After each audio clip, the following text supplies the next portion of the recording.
Hello, everyone, and welcome back to Island of the Lost. This time, we will be on episode 8. We will be beginning with, well, actually, we had to miss a week, so maybe it'd be good to do a quick recap. Anybody want to volunteer to do the recap this week? I'm happy to do a recap. I can look back through my notes. All right, go ahead and take us through it. I will not be doing a voice this time. Sorry, I guess I could uh, attempt to do some sort of wrestler, uh, Yes. but just going from where we were, uh, we have we have been given away off the island for one of the first times in a very very long time. The salamanders that we met have they have offered at least one of us to get the opportunity to get onto their boat and sail away. Unfortunately, one or two of us have ties to this island now, that we've been here and that we've gone out of our way to make this place our home, or just because of extenuating circumstances with our capture. What's been unfortunate is the party has been split. Kel, with his newfound lady love, has decided to go with the sirens as fellow followers of Morgul. It was only natural. It was only right. Um, the others, Rockbeak, Aurelia, and Dar's, Dar's closest friend, Anir, have all decided to stay. Um, there is, yeah, Rockbeak has been tasked by his goddess uh, to be a good ruler and to set these people free. Dar has been tasked by the spirit of his grandfather to retrieve a lost seed from from the from his captors, and we are rejoining our party just as one of its members has left, and we are coming back to town. Da is holding Oneir in his arms as she is weeping. And Da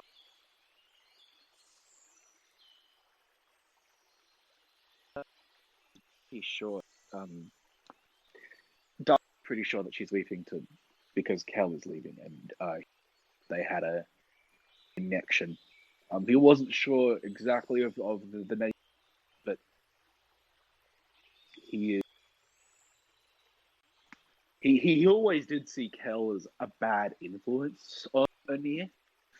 Uh, while he misses his friend, and he worries about him, the silver line, I suppose, in his mind, that uh, there's the silver lining in his mind. She is no longer in any harm's way potential. And yeah, sorry, back to you. Has been explained. We will get into our very first scene, which is going to start off with Relia. We're going to pick up right where we left off, right on the heels of the emotional pact ending last time. And Relia will notice as everything's going on. And for reference, where is Dog going? Also, like, is he walking away? Right? Dar was walking back into town. He is just heading back. He is just heading back to. He's heading to Rockbeak's throne chambers, which is where I guess that's sort of our home base at the moment. He doesn't really know what's happening next. I'll be completely honest. All right, and what's Rockbeak doing? Is he just still hanging out nearby? Rockbeak is going back into the village and is extremely concerned by what he's seeing with the looting and killing and people going total anarchy, and he's going to try to establish some sort of control over the people and stop them from devolving into degenerate raping savages. Wait, there's been a riot? Not a riot. Everybody's doing what the fuck they want. They're robbing Yeah. people. They're doing whatever they want. They don't care. Yeah, with the lack of the It's like anarchy. militia, there's more or less anarchy. Not a full blown riot, but there is discord amongst the people. I see. Okay. Yeah, there's no form of law enforcement, and people are just kind of doing whatever they want. And Rockbeak wants to put a stop to it before it gets out of hand, is basically what he's saying. Makes sense. And with that, we are still on the 64th day here.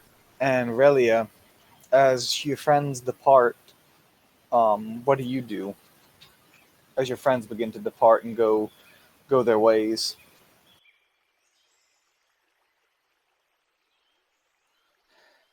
As for now, I'm going to be following Rockbeak. All right, as you follow this waddling Chthon onward, you notice something perched, a bird that you have not seen your entire time on this island, and it is a vulture. It's the first one you've seen on the island, and it's perched atop a building, one of the shanty towns, and it is staring at you. It literally, you feel it staring into your eyes.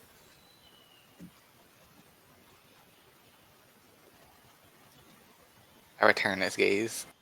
So do you just stop and stare at it, or you stare at it while you're walking? No, I'm just I'm walking with Rockbeak still, but I'm kind of just staring at it as I walk past. It will, still looking at you, it takes off to the air, and it kind of looks back at you as it starts flying. It flies over into an area still within the village. Do you keep looking? You keep following it? Because at this point, you'll have to turn around to see it. Yeah, I'm going to keep looking at it. All right, so you stop and turn around, and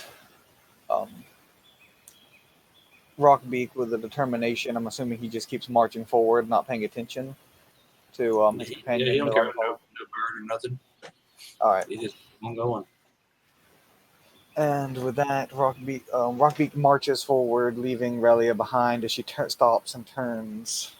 And she sees the vulture begin circling over a point in the village. She can't quite tell what it's circling from this distance.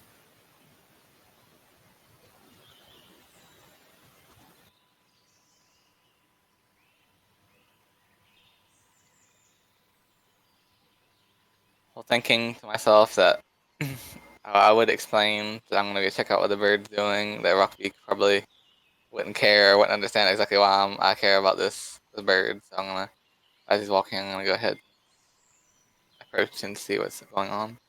Assuming that for some reason this bird is trying to show me something.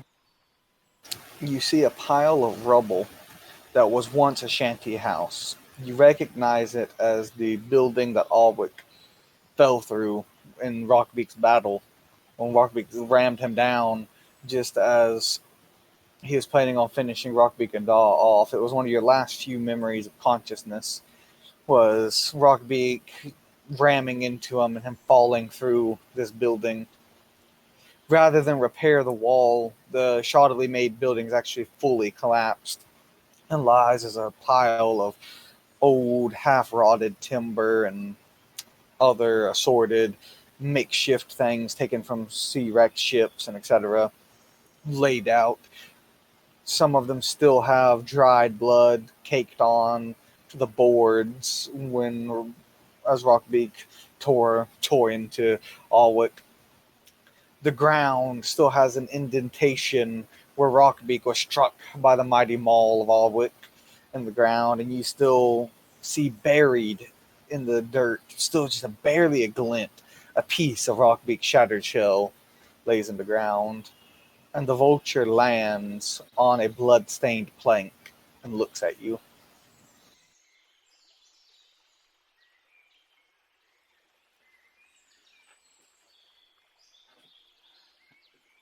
I slowly approach the plank.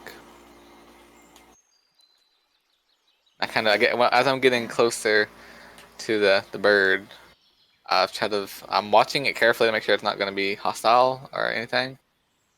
So pay attention for that. But then I have an idea for what it's trying to tell me. So I'm going to get close to the board and I'm going to kneel to the board. I'm going to place one hand on whatever side of it I can that's not maybe has like the least amount of blood. And As you go to do that, the bird walks over to the side, blocking your hand, but then exposing a side with a large blood stain on it. pause for a moment. And then I place my hand there. I close my eyes and I begin to meditate. All right, make a meditation roll.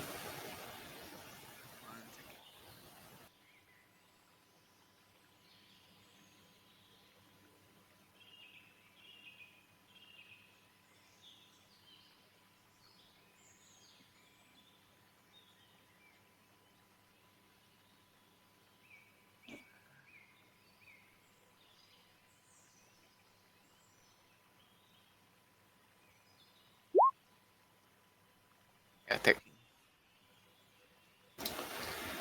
All right, as you concentrate as hard as you can, there's nothing again. This is the second time you failed within a moderate span of time, and thoughts of doubt might even cross your mind that this isn't even possible anymore. And your ability may have left you, but then as you do that, the bird screeches at you, snapping you out of your meditation. And I'm startled by this. Like a small gasp. It pecks the blood again.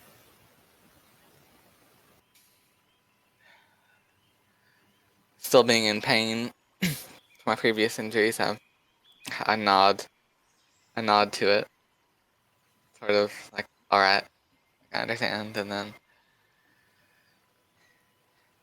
I take a slow, deep breath, and then I begin again. And do you spend any adequate amount of time on this, or do you plan on leaving soon? What is basically how much time do you plan on spending trying this? I'm gonna spend a good 30 minutes at first. All right. We'll say within the next 5 minutes of meditation, you are able to do it with no roll if you just take the time.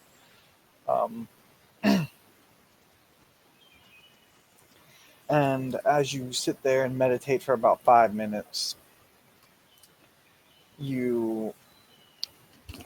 something begins to materialize before you, and before you stands the ghost of Alwick, dazed and confused. And I will hand the spotlight over to Rockbeak as I let him describe the sorry state Alwick is in, being the one who dealt the finishing blow.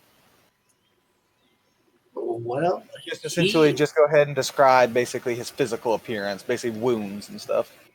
Well, he's headless. He has got various bites and chunks of flesh missing from him.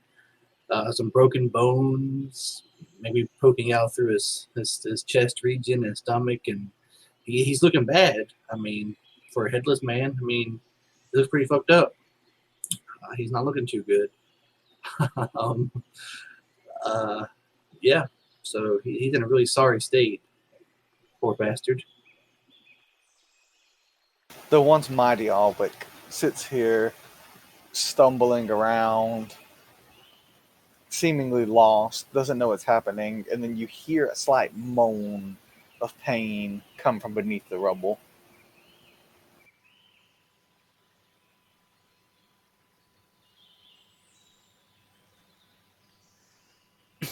I get up and begin to try to move some of the rubble out of the way, if possible. Yes, you pick up a couple of the boards and move them with ease.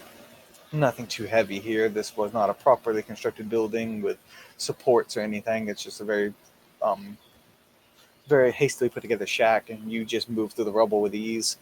And you see the spectral head of Alwick severed, laying his spine dangling down from the stub that was his neck, moaning in pain. And Rockbeak, would you have anything to add? The details of how his head has been mutilated in any way, shape, or form?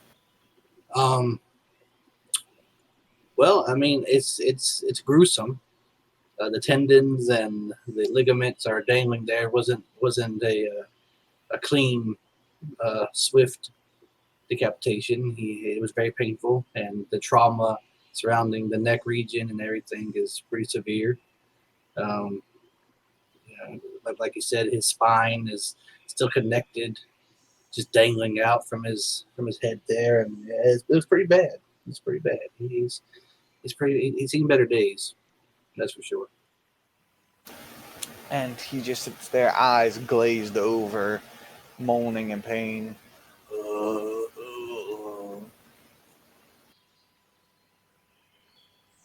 So there's a look down at the sorry side. Can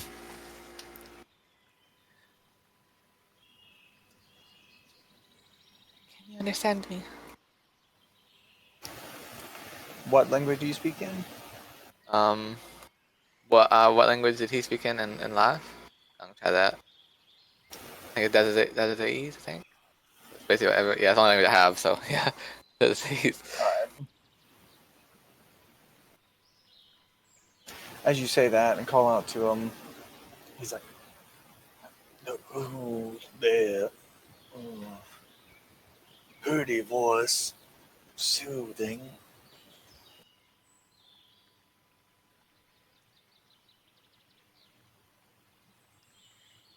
It seems you're having trouble. Trouble moving on for some reason. You remind me of the friend I had, Rusvin.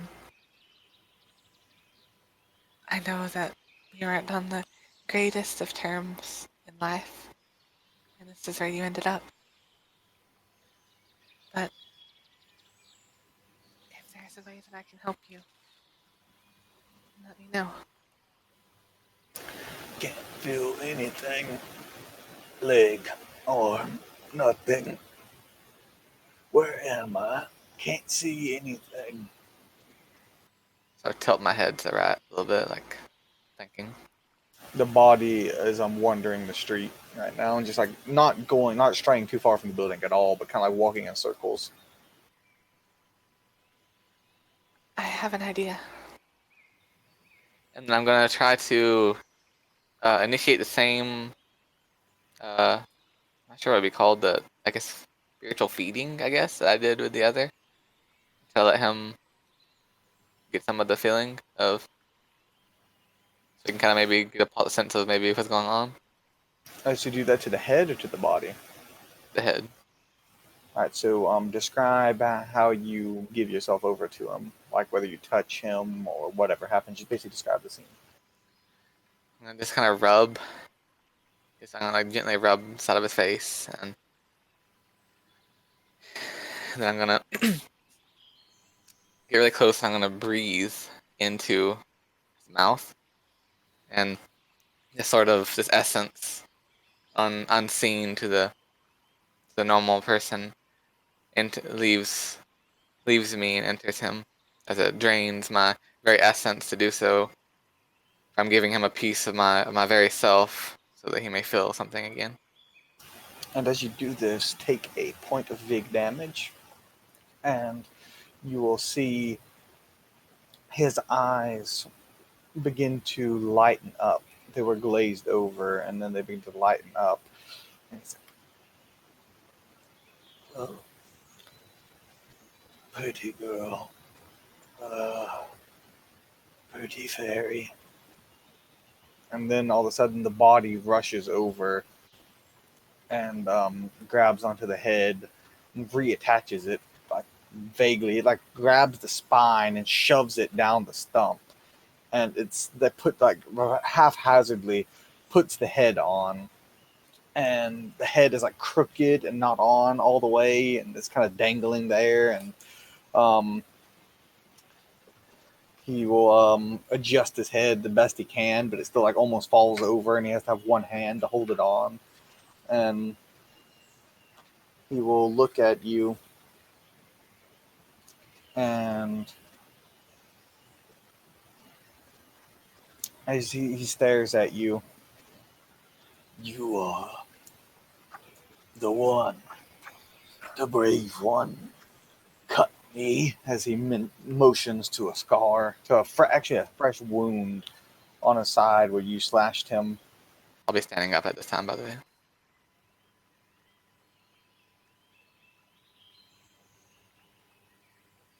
Yes, that was me. No one else was going to help, so I had to. You lost yourself.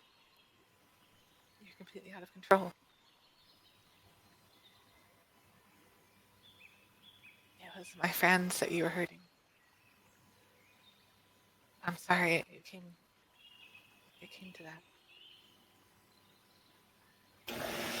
He seems to get very angry, and then he's like, "You took my life. You owe me yours." And he grabs at you, but his hand just goes straight through you. Like he doesn't make physical contact with you. I just look at the ground a little, kind of sorrowfully.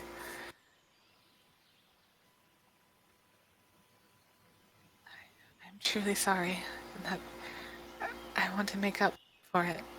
That's why I'm here to help you.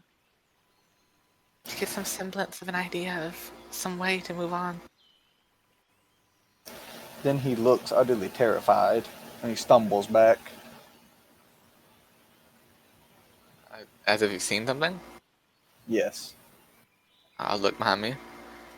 You look behind you, and in place of the vulture that you once saw is now a large, anthropomorphic, bird-like creature, but with human arms, and its hands terminate into long, gnarled claws.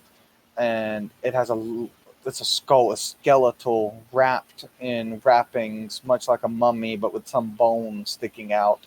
Its head is that of a vulture, and the rest of its body is that of a human, mostly skeletal, but with a few flesh and rags left attached to it. And it is staring him down. And it will speak in a language you don't know, but you don't know how to speak, but you've heard before as Tehulian. You remember that the harsh tongue is harsh on your ears, and it's very distasteful tongue to your people. And you recognize the sound of it instantly, even if you don't know what the creature's saying. And then all of a sudden, get that thing away! Oh gosh! And then he'll like start trailing off into like his Dazazel will break, and he'll start stuttering and going into Moolish in the panic.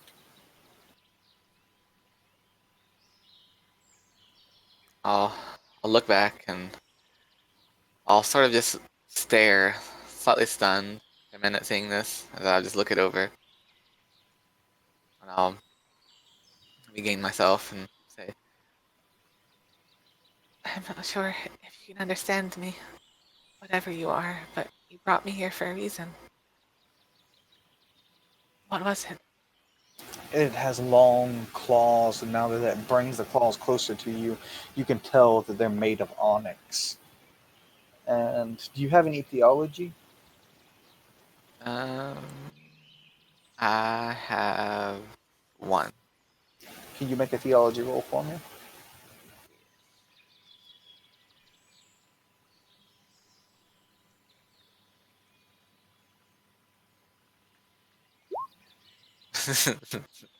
Five.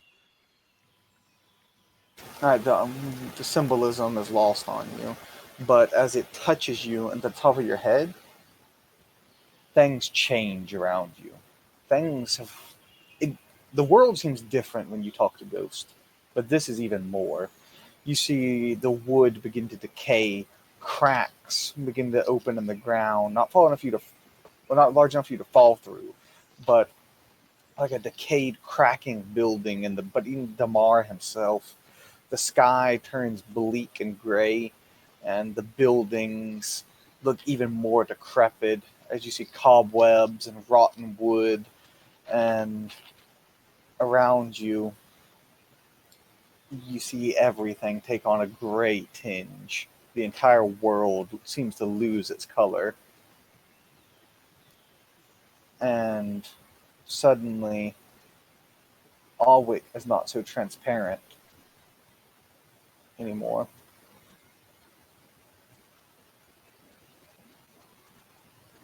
Seeing all this, I'm well composed on the outside, but even this sort of gets to me as I feel somewhere deeper than fear of what this place is and what exactly this creature is, and this fear.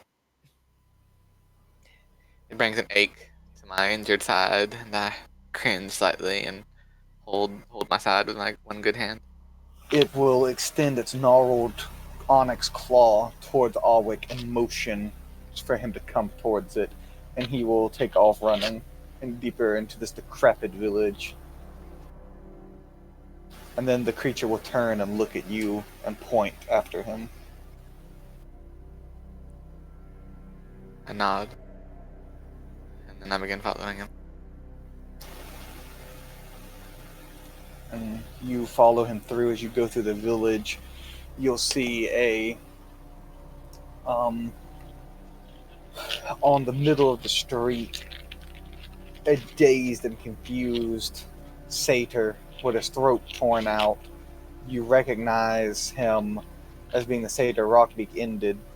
And as you keep going further, you'll see As I walk past him, I'll whisper, "I'm sorry." Sort of just whisper like an apology to him as I walk past. Not speaking to him. He looks all dazed. So I feel bad for him, so I just go past. And I remembered, and I tried to shut his eyes, and then Rockbeak just advised against it and stuff, and just kept beating him. And then I just remembered that time that I've always felt sorry for him, and to see him here, it sort of brings it closer to home. And then I'll keep walking, knowing that it's not my task to deal with him right now. And then you'll see in the woods something moving just behind the trees. You'll occasionally catch a glimpse of a quill. It conjures into your mind the image of the creature that you saw those quills before that Daw held on to, and heard the stories about how Kel had killed this thing before that you were with the group. And those quills on this creature seem to match exquisitely well with the quills in Daw's possession, although you don't get quite a good enough look at it to confirm for sure. And it's lurking on the edge of the forest. I'm gonna be holding my side this whole time with feeling this place making me genuinely feel my mortality, as I feel like while I sort of shouldn't be here, I feel like it's kind of my place to be here. That's why it's fueling me to go onward. And you'll see the trees are without leaves. The bushes are dead shrubs. Everything in this place is dead and dying, except you. You are a beacon of life in this land of the dead, and everything is looking at you. The satyr slowly turns to stare at you as you walk past, and this creature stalks you from the trees. And then you continue to follow Alwyg's trail, following his cries as he runs through the streets until you come across the main building, his quote-unquote throne room, or now Rockbeak's. And you see he rushes into it, hoping to find some sort of safety there, you can only assume, as a last-ditch effort of instinct. I would be roughly in that vicinity. Alright, you, So, me and presumably only if she hasn't hopped out of my arms yet. I'm still with you. We would be roughly in that vicinity. yes, neither of you see anything that's going on right now, not even Relia. Huh. That's really cool. Sorry, passing back to you guys. But that was actually good, so thank you for that, because this is a good time to illustrate Relia truly is somewhere different. That's fun.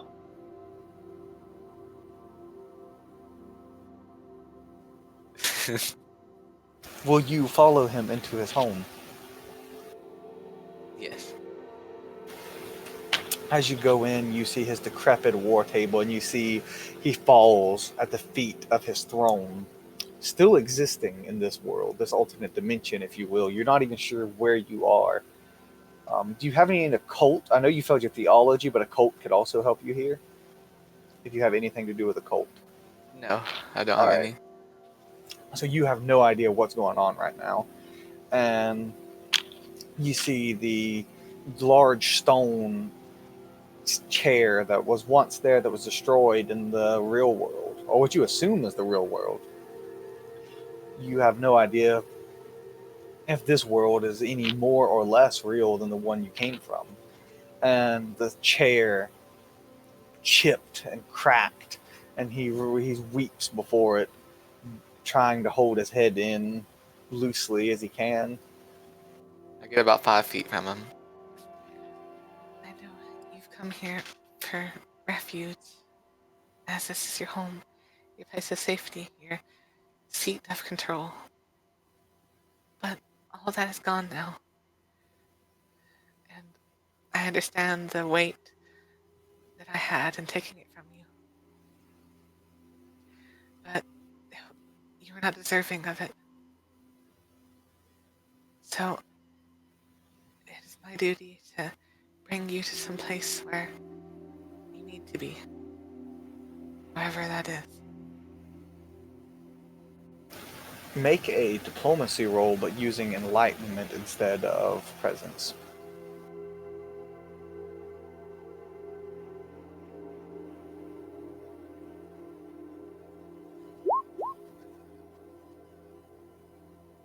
So the -4 because I don't have any diplomacy. So that is a 8.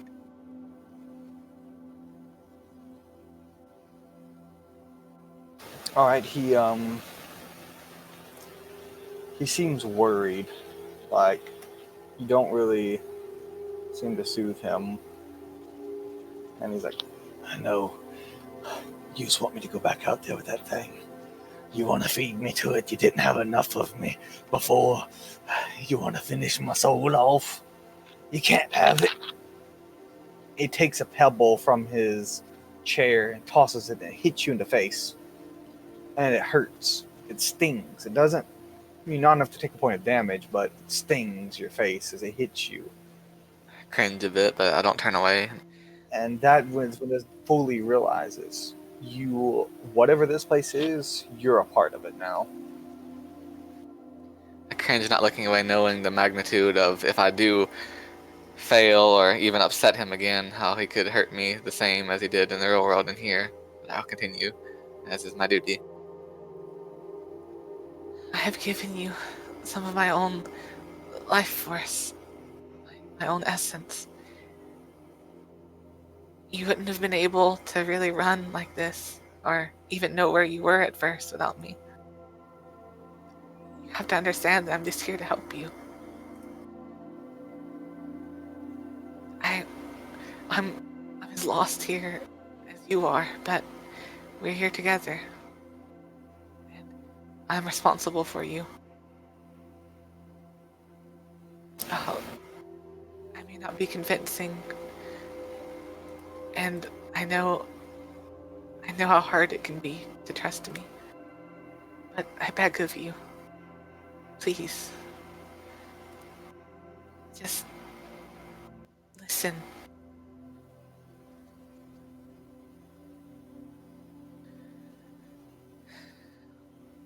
I'm not sure what that thing is. But if it was going to hurt you, I think it would have by now. And I'm sure it's a lot faster than I am, being as weakened as I am. I'm here for a reason.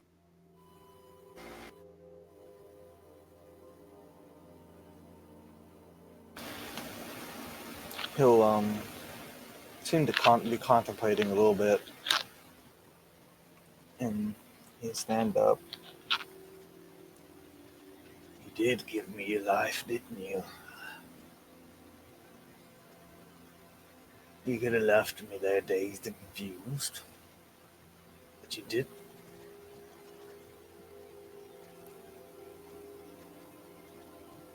He begins to walk towards you. I'll be looking up at him, standing my ground. He'll pat you with the hand that he's not using to keep his head attached. Pat you on the head. And then you'll see this creature walk back in to the room with you now.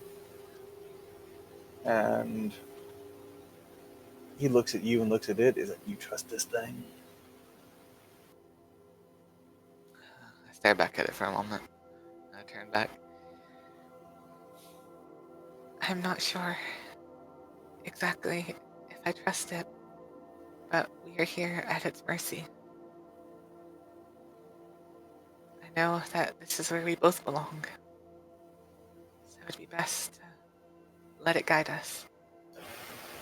And then the creature will reach out and grab him by the arm and walk out the door. And then before it walks out, it will turn back and poke you on the head, like right between the eyes with one of its long claws. And everything will begin to come to life around you, and everything will begin to fade away as you see the creature take flight with Alwick in tow, as you materialize in front of Daw and Denier as they enter Rugby's home. Dara's going to let out a sort of frightened shriek and a half drop a knee. I shudder as I half fall, and then as I fall, I clamber onto your leg like a squirrel, and just like start to hold onto you. It hurts. I've got claws. Yeah, dude. I'll take a big gasp as I breathe in the fresh air again instead of the rancid and stale air that I must have been in that place. Dead like everything else. Really, And I'll almost fall over, but I'll catch myself. really, I didn't What see you. was that? You appeared from nothing. I apologize. I didn't mean to frighten you.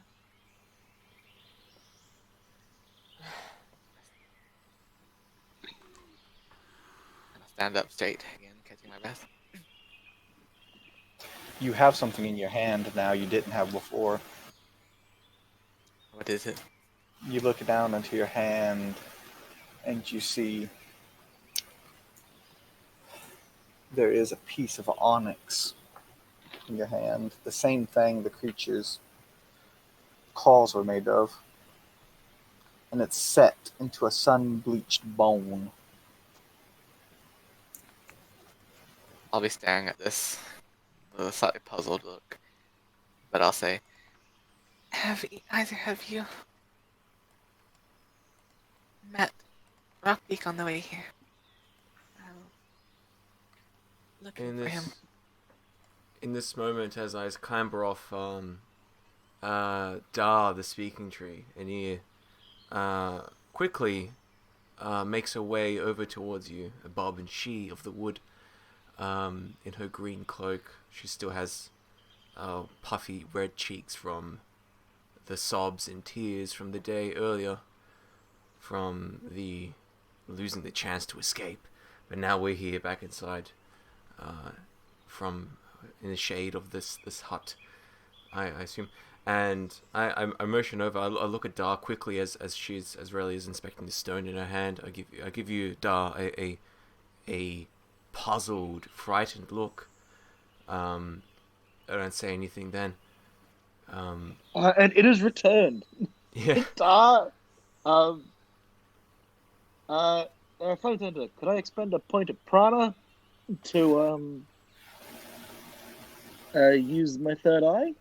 Yes. So you hear me start rumbling in Thruxa. Takes a minute, but I finish the verse. No, in that minute, I would have rushed over towards Relia, and Yep. just standing next to you. Relia, I didn't see you there. What's that? I'm thinking that she's just snuck up on us and we didn't see her, and I'm very impressed now. Actually now, as she's been taking lessons from me in terms of stealth. So I didn't even see her, which is frightening. So I approach her. You're very good with your stealth. I didn't see you. What's that? What did you find? as I'm hearing Dahl speak this, I glimpse up from just a moment just to see him, but in that moment I also see Inir's face, and then I look back down at the stone again, but then I quickly look back up. Here. You've been crying for a while, it seems. I kind of rub my cheeks. I'm fine. What is this? What'd you find? Eager to switch the topic of conversation. You know. It's a memento. Memento? Something to remember an event, I suppose. I'm still wondering what exactly it is myself. I look down and I study the strange stone curiously. I kind of put my arm on your shoulder. Flame Tender, is Relia colder, or is she still sort of regular temperature? Yes, but she's warming up. So, but since you got to her so quickly, yeah, she's still kind of cold to the touch. So I'm like absentmindedly sort of rubbing you, and just like, why are you so cold? But in that moment, maybe Dar's probably finished his incantation. And Yes. one last thing for you, just as a note as you're doing that, and say that it kind of strikes your mind. It's very warm, on the island, and you've never felt anyone be cold on this island besides a corpse. And the same sensation that she's giving you is the same sensation you remember feeling on the skin of the people you've drained the life from. It's like a very particular coldness. The coldness comes almost from a lack of life. As that will cross Amir's mind as she does this. And then, Da, we can get around to you now with your spell. So I'm going to cast aura reading, spending a point of prana. And I'm going to look at the two females that are embracing each other. And because unlike my woodland companion, I have essentially with my racial ability, I have essentially 365-degree vision. And while I wasn't necessarily paying attention, I would notice if somebody materialized out of thin air. So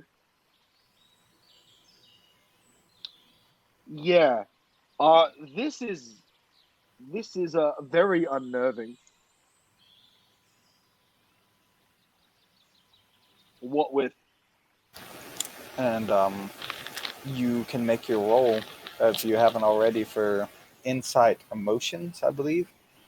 I just want to see if there's any aspect. Oh. Of, Yes, you see that on Relia there is. You see her soul again, and it's damaged in the same way that you saw it damaged when you first met her.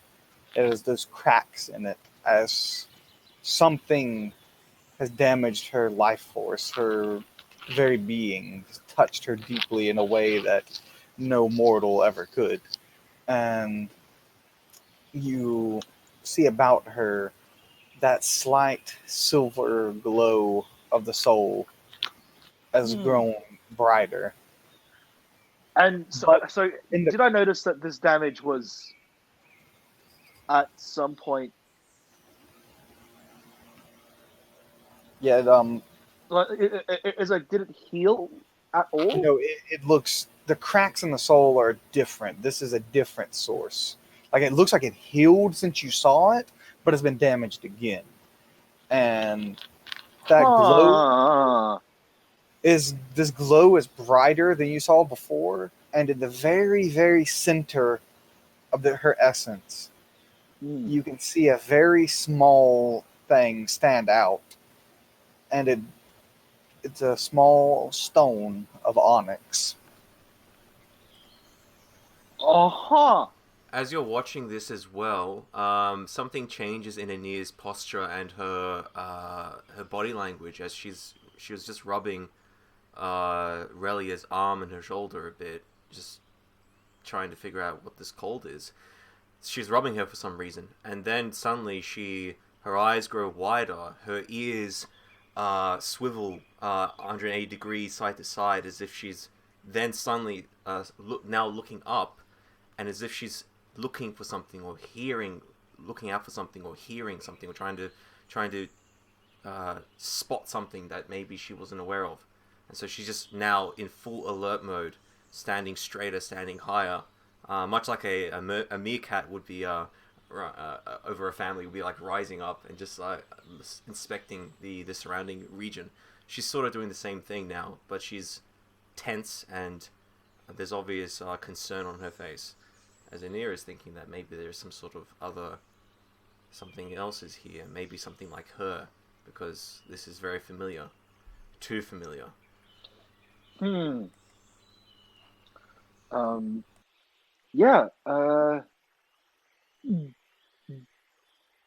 Dar is going to make his way. Also, yeah, I would like to make an insight emotions check. Sorry for Nintendo. And I just want to see how she's going, I guess. Alright. Like, is she okay?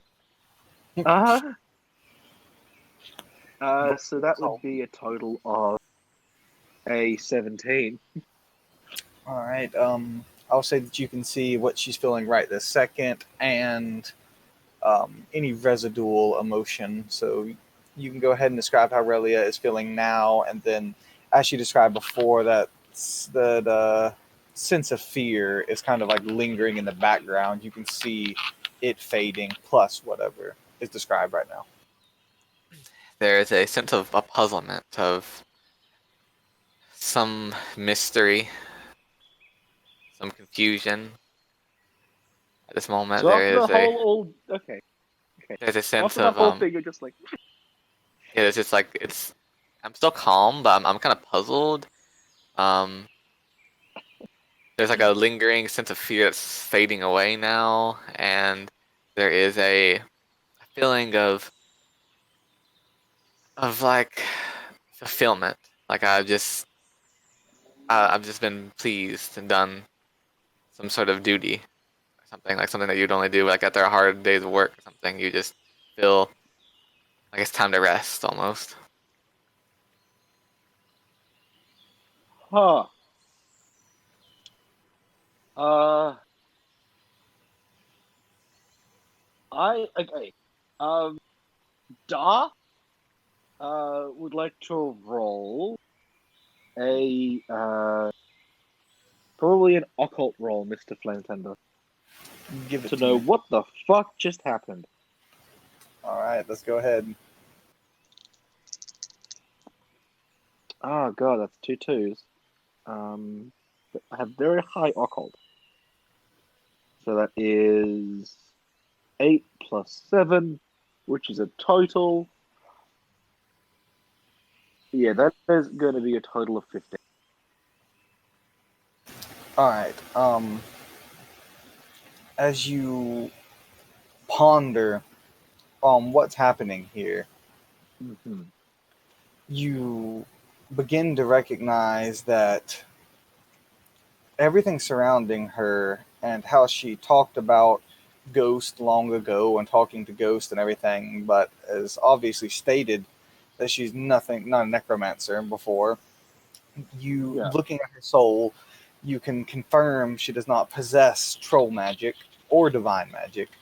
It's something Yeah. different, and you come to the conclusion that the damage that is happening to her soul is happening from interactions with some sort of creature, probably a ghost, that is occupying in the land of the dead. And you put two and two together, and that's basically your best guess of where she just came from, materializing right in front of you. Huh! Sick! So we have somebody who can enter into the land of the dead. Alright, that's not typically a place where you would leave and then return from. So I'm going to make a note to, yeah, definitely just talk a bit about, talk a bit with, Aurelia about her experiences there and different things. And also, she can probably see grandfather if he would come to visit me, which is something to consider, and be wary of. But yeah, so yeah, I just guess that I'm going to I'm looking around now still. I go to Aurelia. Aurelia, Is something wrong? have you... My voice grows lower and become more serious. Have you met anyone here? Anyone like me, by any chance? I start like looking around your body, looking for scratches or scrapes or cuts. Kind of like I see inspecting you looking over me. I look at your eyes, even though they're shifting all over me, looking at places. I look at your eyes for a moment, and I look back down at the stone. No.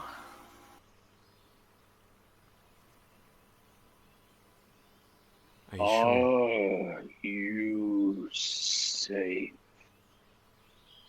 Are you well?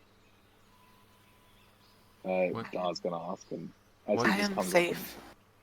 It's just I feel like I need to rest soon. You're cold. you Da, were do not you know of anything? Do you see anything?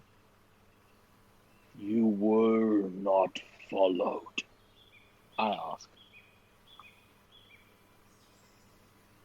No, I was not. Hmm. As we must talk later. I nod.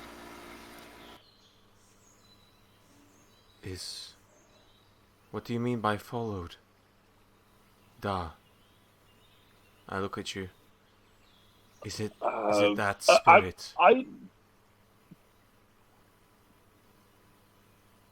I'm That going enforcer.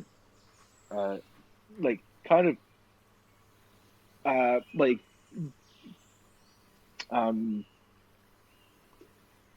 I don't know what's the right right way to describe the hand motion, but it's just like, don't worry, everything's fine. Just flapping your hand at someone.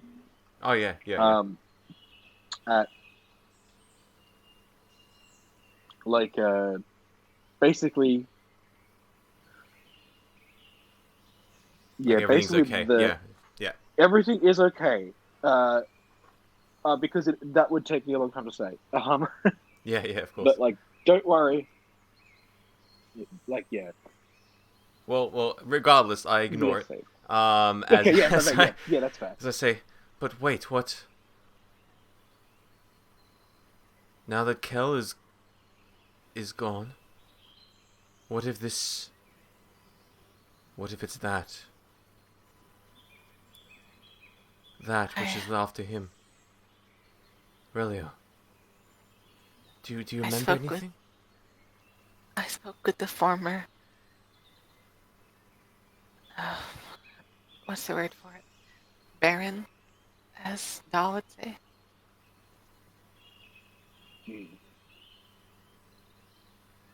You have been to the Ghostland. Ghostlands? Yes. I have. And I'm tired now, so I believe I need to lay down. Yes. So I'm going to pick up, I guess, like position my friend so that she is.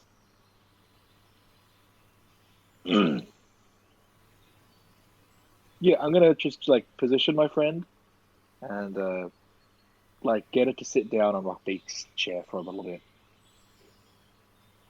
Rockbeak's chair is gone now. It was destroyed. So this is the first time that Dahlwood got a chance to see this, but it is a pile of dust now. Oh. Is there any place to sit down which isn't a pile of dust?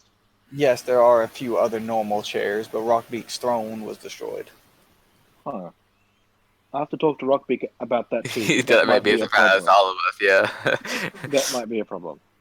Yeah, as Yeah. I give After you. Relia goes to you, Da, and I say, Da, I will go get Rockbeak.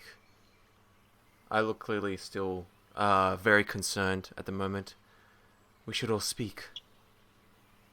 I trust her. We are safe. Yes, we'll have the time to speak, but try not to worry so much. Glad for your help. I slightly smile as a slight glow comes from my face. I say this. I give you back a look of concern and still just a soft. My face softens a little bit, but still concern lingers there. Still concern lingers. I still need to speak with Rockbeak. I need to find him anyway. I'm just gonna sit down and just rest, close my eyes and rest as you go off to do that. Yeah, and I kind of as I exit the room, you see me kind of ever so slightly stumble, as if like I kind of catch my feet a little bit, and so I make my way out, but it's just that's a bit of a note, bit of odd. As I hear that, I make sure that I open my eyes and look over there, but seeing that you seem fine, I let you leave.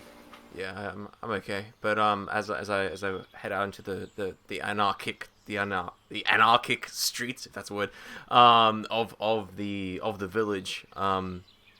Certainly the dizziness of not having eaten for many days, for 3 days now, is starting to get to me as I'm trying to look for Rockbeak slowly, and just a bit of headache pounding slightly, and from all the excitement, I'm trying to look out for Rockbeak. We will switch to Rockbeak as this is what he was doing in the meantime. As Velia trailed behind and disappeared, Rockbeak persevered onward, not even noticing, stomping forward, the iron shelled, as he reaches his box in the middle of the town square where he gave his first speech. And what does Rockbeak do here? Well, he gets up on the box and tries to get everyone's attention again. He starts yelling, "Hey, everyone listen up, okay?"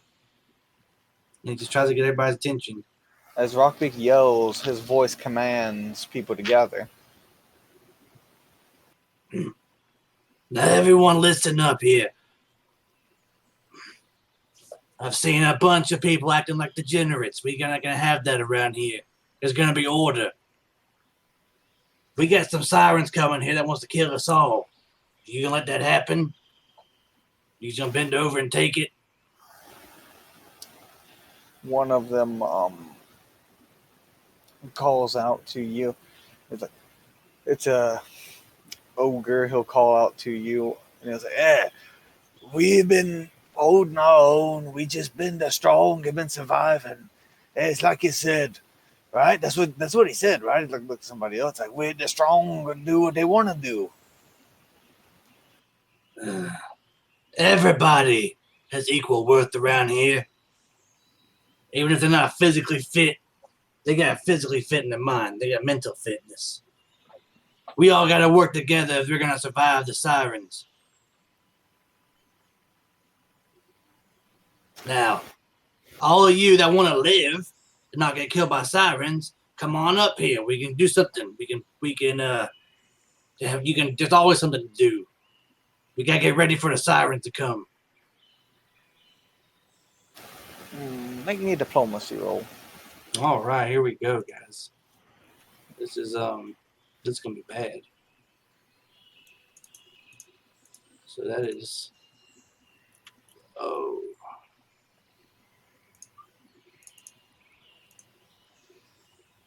That's an explosion. That's the yeah, opposite. that's good. That I couldn't have hoped better than that. Actually, it might be a -4. I don't have any in diplomacy, but I do have one presence modifier. But Yeah, that means it's a -3 total. okay, So- I did it right, didn't I? Yeah, so go ahead and reveal to everyone your total roll. 18. And as Rockbeak gives this speech out, people kind of start muttering and start, they're like, oh, yeah, he got some point. And then somebody else like, yeah. Like, then you hear somebody like, I told you, he just said. And then like someone starts repeating your speech to somebody who didn't understand what you were saying because they didn't speak your language. And then like the people begin gathering around your little podium, and they're like, yeah, like Rockbeak. And then some of the Frayne kind of shy away, like they don't really want to work with a Chthon. Your people have a pretty bad relationship in the past, particularly. I like call out to them. I'm like, we're all equal here. Skin don't matter, race don't matter, color don't matter. We all in the same boat here. We're all playthings for the sirens. We all are in the same predicament. We need to rise up together. If we don't help each other out, regardless of religion, race, anything, we're gonna all die together. One of the Fraynes, like they're kind of like in like a little group talking amongst themselves, and one of them just throws their hands up in the air and walks over towards you, and then another, until the peer pressure gets the remaining to cave in as they begin to join the crowd. As Rockbeak is swarmed with admirers chanting his name, and they actually go over to him and they lift him up off of his box. Like, hey, what are you doing? Put me down. And they're holding Rockbeak up, like cheering him on, and they march begin marching with him towards his chambers. And Oh, I'm getting sick. Oh. as they march him back, as near you shortly after you leave, you see a horde of people approaching, and they're carrying Rockbeak above them.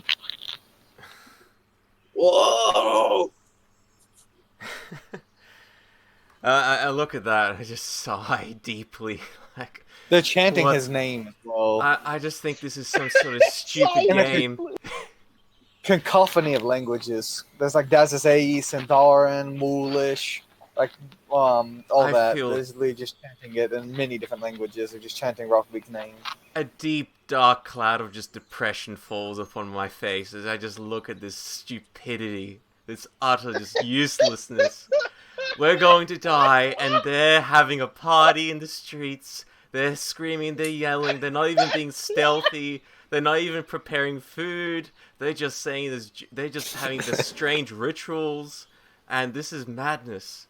We're all going to die, and for a second, yeah, just like you could hear it. You could hear the background music. Hello, darkness, my old friend. As I stare at this cornucopia of of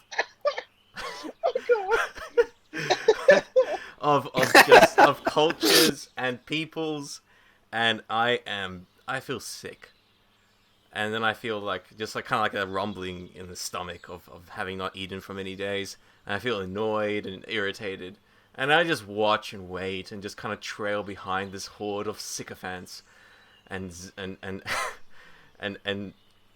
foul rabble, as I just wait for Rockbeak to eventually be put down, so I can speak to him about important things.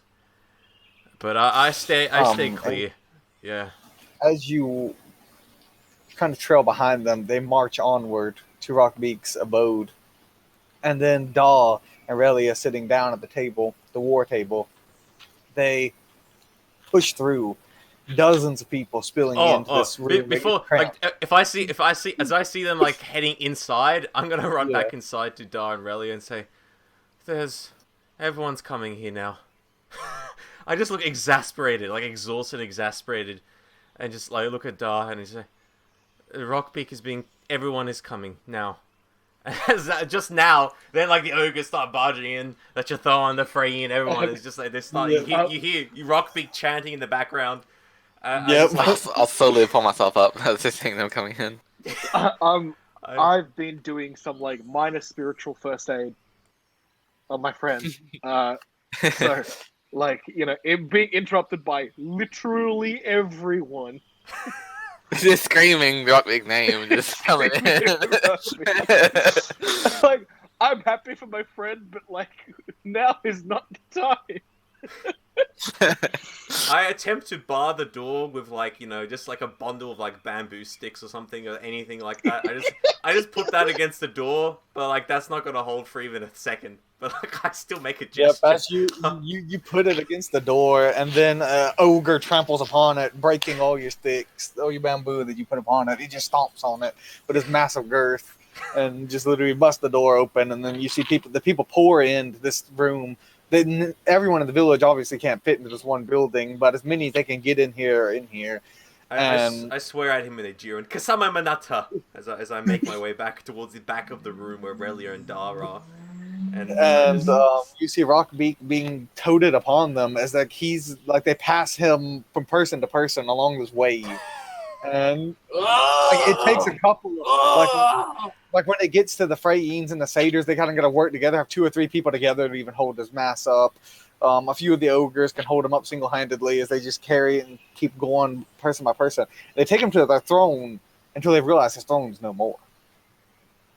And then one of the ogres calls out in Moolish, and after he calls out in Moolish, he just holds Rockbeak up by the sides to face his people. And Rockbeak standing about like roughly 10 Swear feet to God. now. Rockbeak standing about 10 feet into the air now, being held up by this ogre. And he'll say to Rockbeak, Lord Rockbeak, make your proclamation. What are we to do? I ain't nobody's lord, but listen. Everyone needs to split up into different groups, depending on what you want to do. If you're a fighter, you go to one group. If you a barber, you go to another group. If you I don't know, can you stitch up some clothes? If you're a farmer, you go to another group. Everybody go into different groups depending on what they can do, so we can get this stuff going for the sirens. I'm gonna stand up and put my hand in the air, and just very slowly, like just hopefully before the confusion that's obviously going to happen. Carpenters and farmers with me. And Yeah. All the farmers and all the stuff that pertains to farming are gonna go over there with Da. That's the big tree man. Anybody who wants to be fighting, you're gonna go with me. Any barbers, anybody that can heal anybody. I guess Ania over there. And then everybody else go over there to Relia. And we're all gonna find something for you to do. And then slowly they'll begin passing it off by word of mouth down the chain to the people outside who couldn't hear Rockbeak's proclamations. And then people will start spreading out. People will begin pouring in, surrounding Anir, surrounding Daw, surrounding Relia. People will be coming forth to Rockbeak. Then you'll see Rockbeak, an ogre, will bring in, two ogres actually, will bring in a smaller tree into the room, uprooted. And Daw's gonna have a heart attack. Like, oh fuck. They sit it down in place of the throne for Rockbeak to sit on a small tree. Robbie just looks at Daw. He looks at everybody and just like, I'm sorry. You know, like shit happens. Like he didn't plan on it. He just that I'm sorry look. And he's overwhelmed. Everybody's overwhelmed. We got all these people coming after us. We got one work to do though. Oh god. I'm just pleased to see it all. So I'm just glaring at these people around me. I don't want to deal with this right now. And I just like as people are starting to gather around, I'm calling out. I'm trying to figure out what's going on. Eventually, I'll get to you, Rockbeak, and I say, Rockbeak, what is this going to be? Preparations for our attack. I want to talk to you about that. You broke up for me. I didn't hear what you said. That's right. Is this going to be our preparations for our attack? I want to talk to you about that. It's gonna be the start for it. We gotta get these people assigned to what they're good at, so we can get some production going for armor. We can get healers designated. We can start setting up defenses. We'll build some palisade walls or some mud walls or whatever. I don't know. We gotta get started somewhere. Start getting some food rationed up. Have the army of farmers. You know, that sounds a bad idea. We need to get hunters. How can we fight without our hunter packs? No. We need to get organized into hunter packs, and then we can move. Well, we're not gonna move. They're gonna come to us. Yes, they're going to come to us. But I was thinking, if they're going to come from the water, and they're going to run into the jungle, that is where we will fight them, or that is the only place where we can fight them. All right, here, listen to this. And by this time, we'll probably Dar and Relia is probably nearby as well. But yeah. We'll tell all the barbers to go to Relia too, and then we'll take the stealthy sons of bitches, and you'll train them into your little hunter groups, and you'll wait into the jungle for when they come off. We'll do some guerrilla tactics and hit and run, wear them down. So if the main force eventually does get to our defenses, they'll be weakened and whatnot. The white ground next to the beach, it is soft and it is easy to hide inside. It is one way we could, I was thinking a little bit earlier, one way we could surprise them. I know how to do it. I've done it before. You could hide into the ground, and then if the sirens run past, you come up from behind, from the sand, from the white ground. I mean, we ain't got a lot of seasoned fighters, like you and your hunting and your stealth and whatnot. I mean, you got giant ogres hiding in the sand ain't gonna really work out too well. Well, yes, but we have to attack this. We have to find this one which has the seed, or which has this leader, this big one. He's gonna come. Don't worry, he's gonna come to us. We don't need to rush into it. But listen. But if we kill him, we're gonna kill him. We're gonna kill them all. But if it makes you feel better, I don't know. We kill him scout first. out. Fine. I don't know if we're gonna be able to kill him first. He's probably gonna be, on the ship. He might not be leading the people, but we're gonna get him.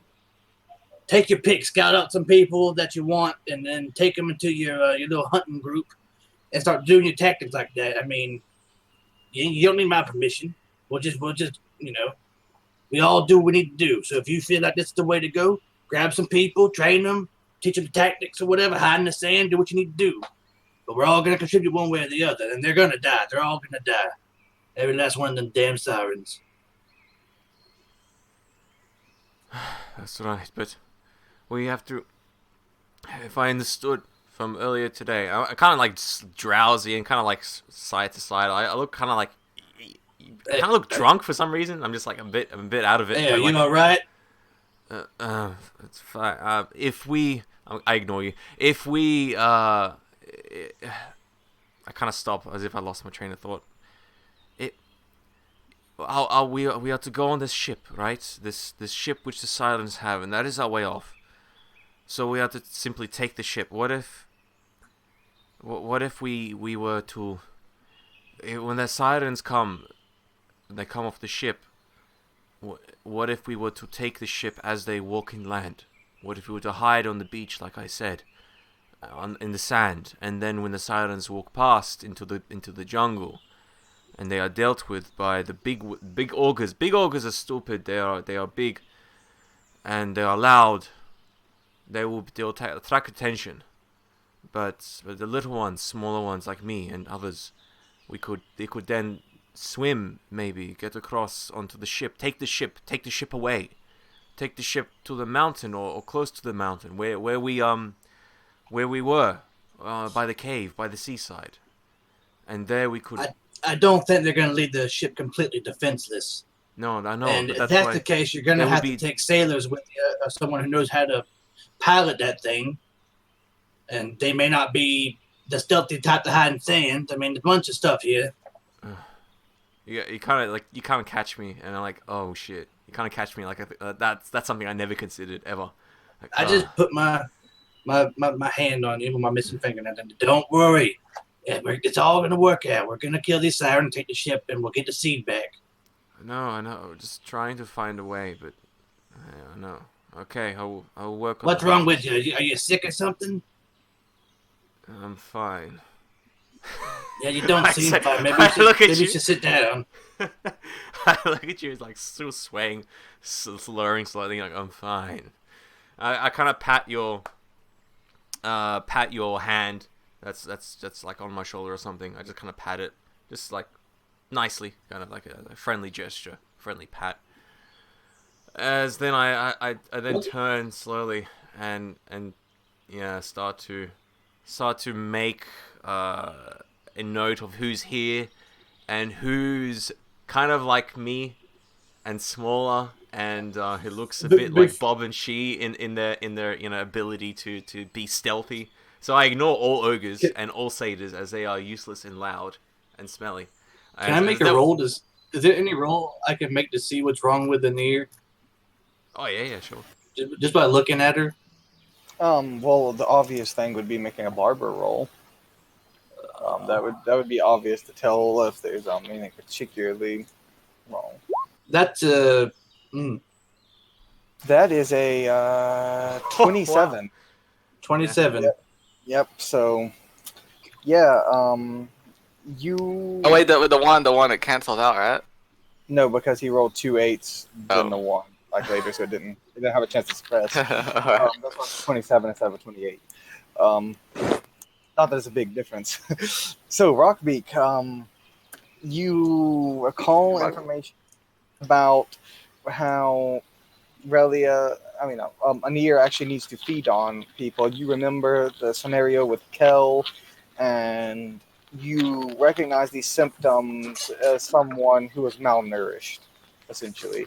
And Yeah, that, someone hasn't eaten for 3 days or 2 days. Like Yeah. they're like. Well, Rockman goes over to you. He's like, hey.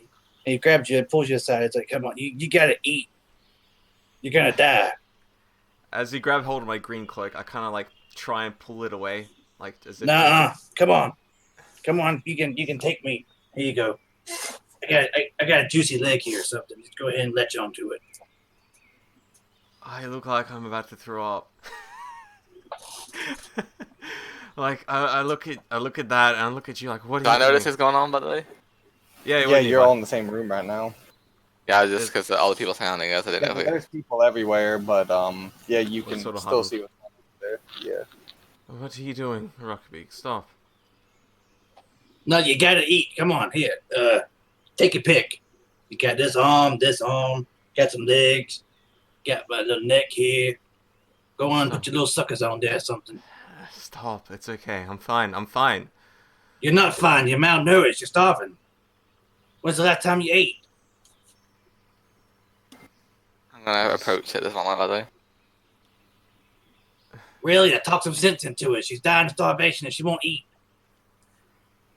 In here. We've already spoken about this before. Stop.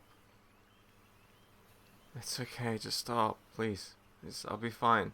I'll be fine for another day. I'll be fine for another day. Just please. Another day.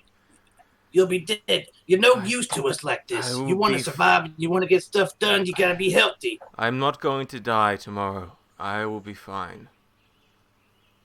You were just all doom and gloom before. How about we need to be compromise? healthy. Why not let it be tonight instead? Dar has finally realized what's happening, because he was taking the time to very meticulously explain that the wood that he has found is very he's gone on a very long tangent, and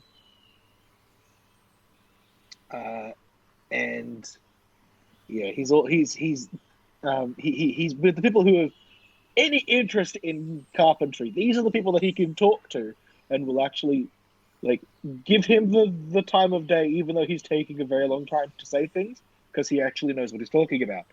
So these are the people who he can talk to, who aren't he's making new friends. He's finally noticed what's really going on over there with people, and that his best friend is dying of starvation, and that he needs to go over there. So he's going to excuse himself and he's going to make himself through the crowd, up to the flame tender if they let me pass. Or whatever. They make way. All right. Yeah, you would have also probably seen it from your maybe your aura reading thing. Yeah. But instead of You're it being not doing crackly, so it'll be like kind of like fading, more fading, not less like damage like a cracked pot, but more like it's just withering away, like as if it's being ground down into sand slowly, kind of like that would be the image instead. Yeah, man. So, yeah, I'm gonna go over and kind of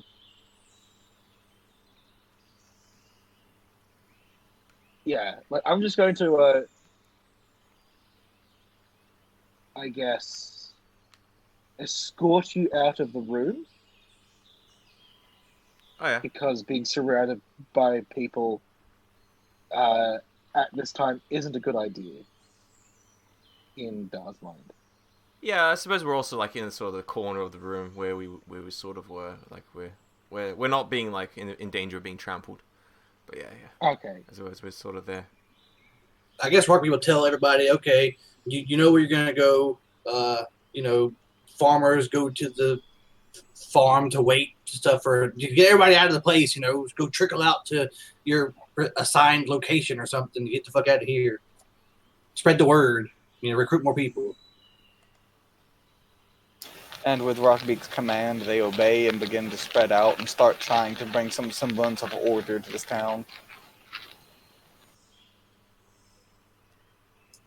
What's that one chick's name? Shit.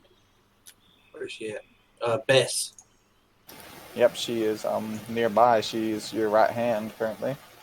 I tell her to make sure that the people that are with us, they go to their assigned places, like the farmers and carpenters go report to the farm, wait for Daw. Everybody wants to fight and everything. They'll go to the blacksmith armory thing, wait for me, and the barbers and everybody else are gonna wait for Relia, and Anir's gonna get her special freaking people she gotta pick out. Right now, we got to have a little talk, a little meeting, so she needs to go out there and do that for me. I said, thank you. I'll give her a pat on the head or something, or a cookie or something. So we just go on now. She'll say back to Cookie. said, "Do you want us to organize a town guard again?" Yeah, pick some guardsmen. But this isn't like it was last time. There were no slaves here. You just keep order. And that don't mean beating and oppressing people. She'll nod to you and walk out. Now, let me make myself clear. If you guys start beating and oppressing people, somebody's getting the beak. Is that understood? She'll stop without turning back at you and say, "Yes, sir," and then walk on out. She seems surprisingly disciplined. Probably the most disciplined person you've seen on this entire island. As far as with the exception of Relia, who seems to keep her calm no matter what. This human seems to be extremely disciplined. All right, then the Breakfast Club is all going to go there and do an intervention for Anir now. Okay, it's okay. It's okay. I can. Tonight is better. Anyway, we need. The sun is shining. We need to prepare. Many people in the island. Not well. I'll be fine. You will not be fine. You starve yourself.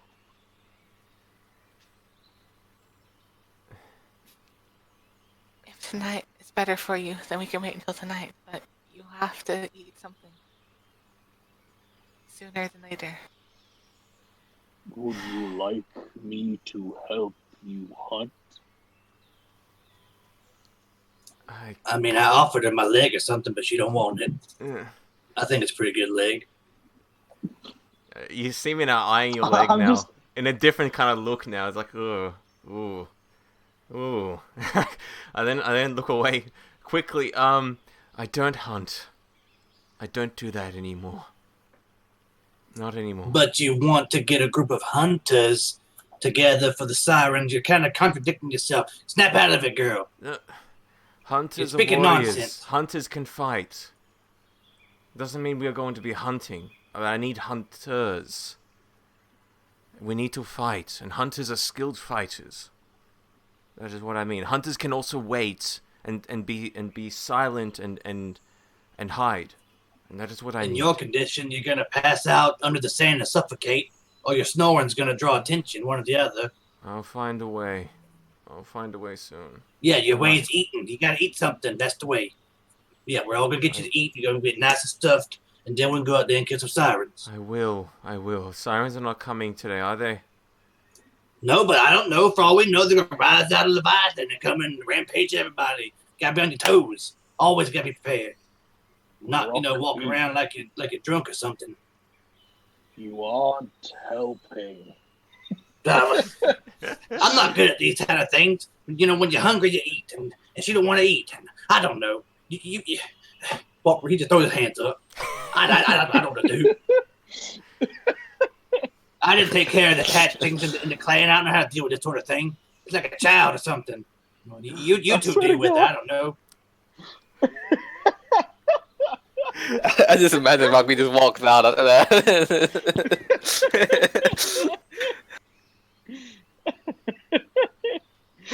Dude.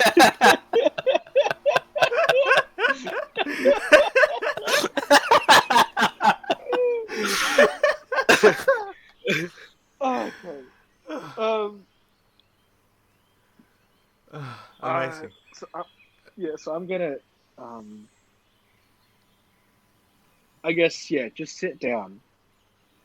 Which is an awkward thing for me to do, but my my friend's worth the trouble.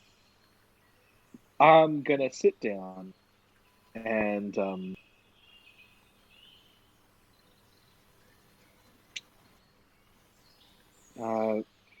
I guess take the time. It's like and ask. Yeah, tree squat. Ask. Um, Ask Anir what's been happening. Are you all right? Why do you no longer hunt?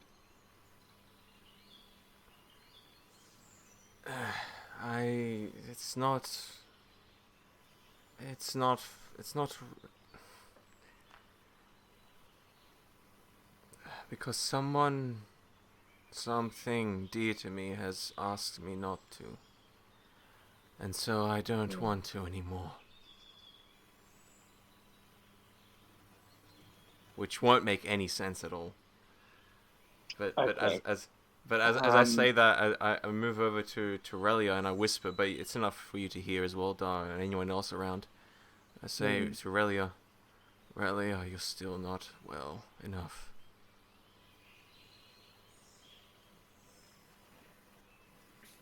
It's too much for you now, still.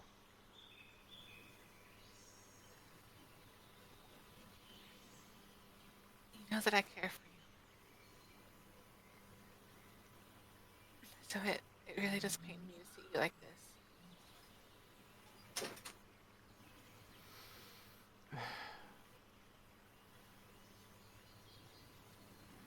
I will. I know I'm recovering as well, but I could handle beating you.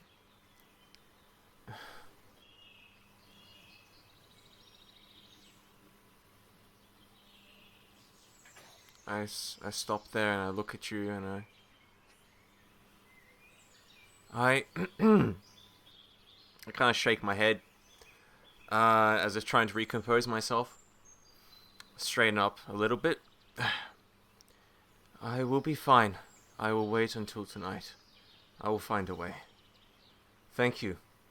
Thank you for your concern. I really appreciate it.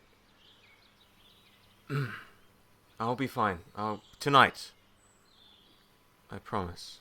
Yes, tonight. May I speak with you? Yes, of course.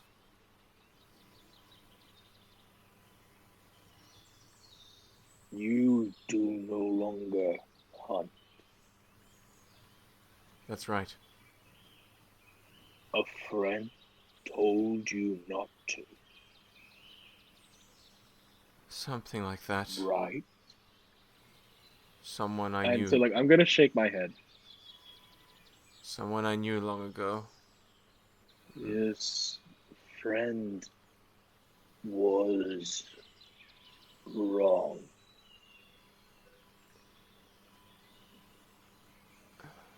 Is wrong. And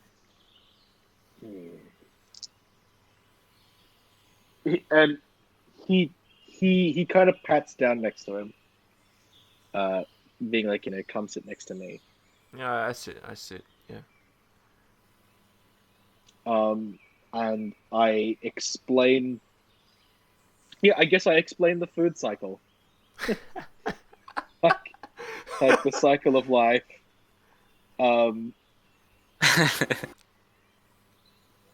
Some things. Yeah, like What do you say? The way So of the- things start Okay. as a seed, and the seed Yeah, then things grows. start as things start as a seed. There is a rhythm to things. There is a flow to things.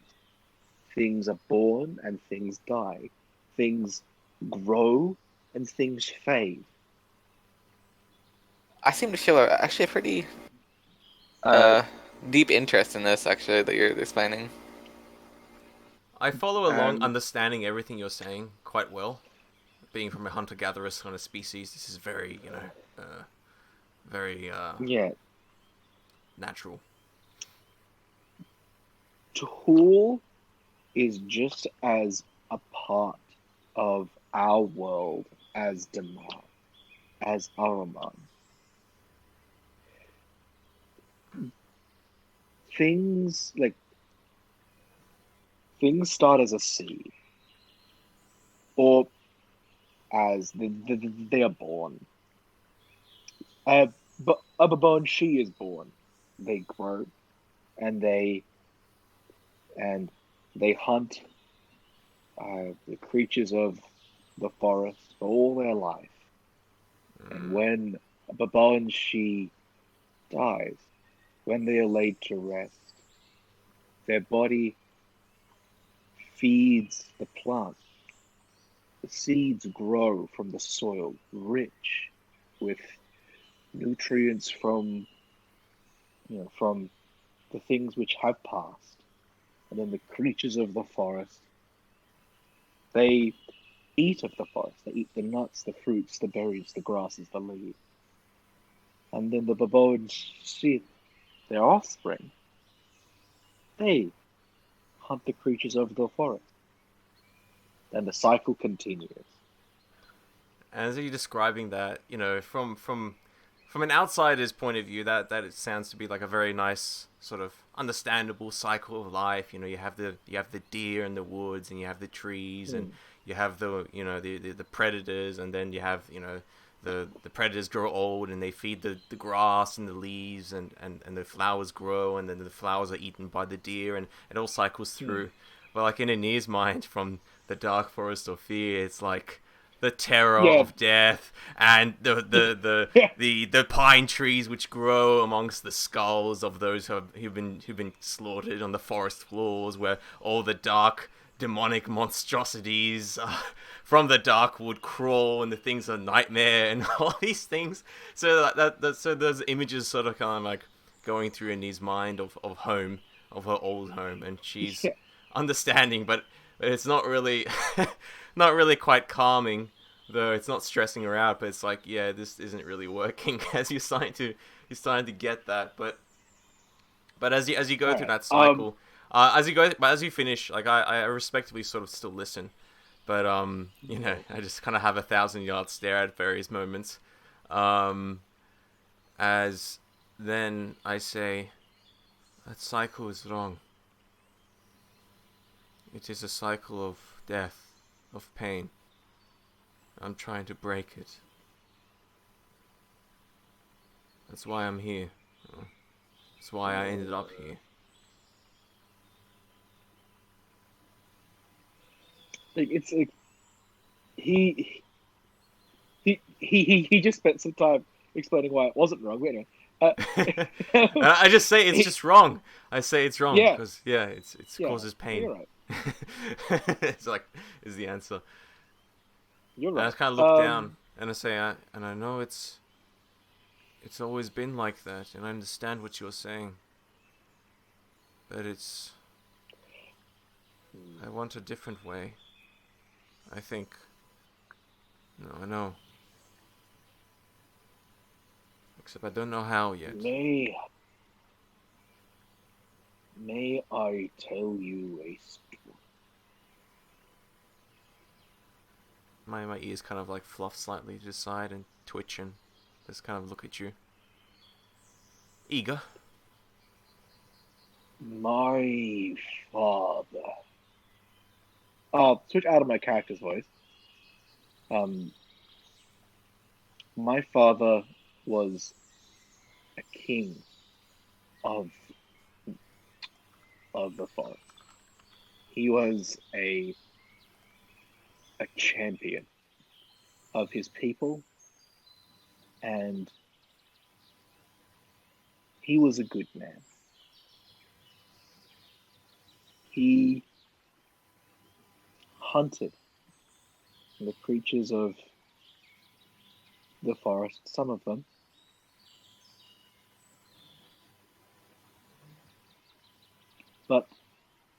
And I never understood that when I was younger. How he would go forth and he would bring home meat for my mother while she bore my sister, and how the animals would still come when he called, how they would still come when he beckoned. I never understood. I thought it was so strange. I knew my father was a kind man, and I did not know how he could hurt things as such. One day, I got the courage to ask him. He took me with him when he hunted. He showed me how he hunted and how he lived.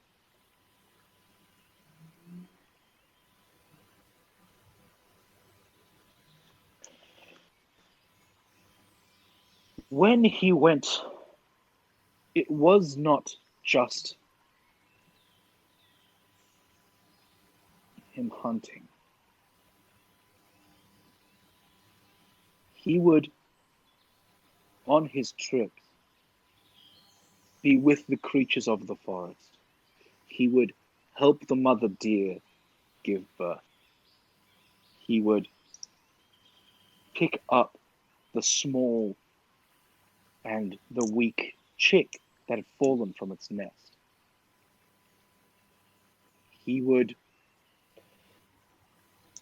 widen the river so the fish had more places to breed.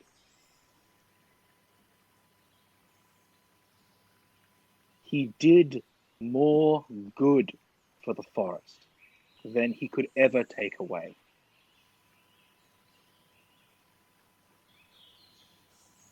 He gave and he gave, and he would only take a little. This is what living in harmony with the forest, with Yunok, this is what it means.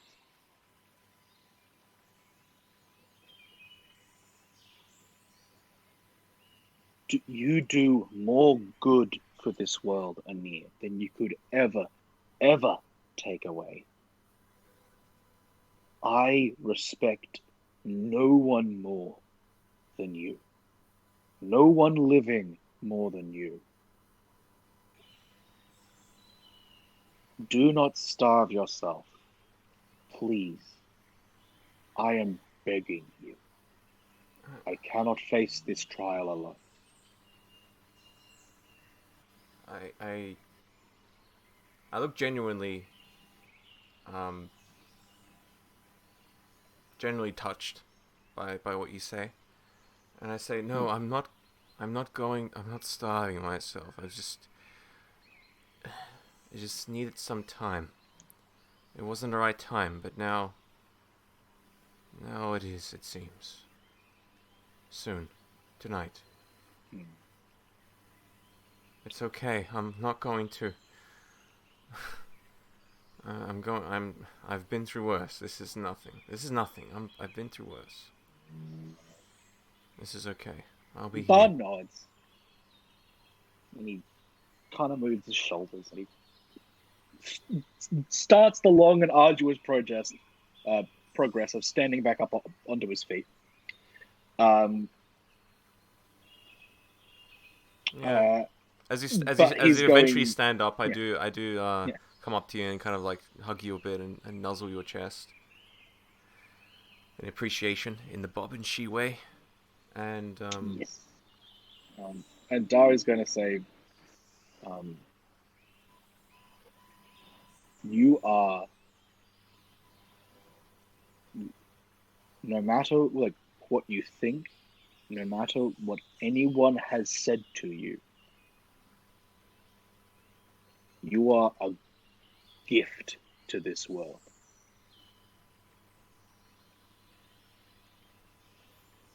yeah, it's this stage where I start to cry a little bit as I continue to hug you a bit. Just so kind of happy.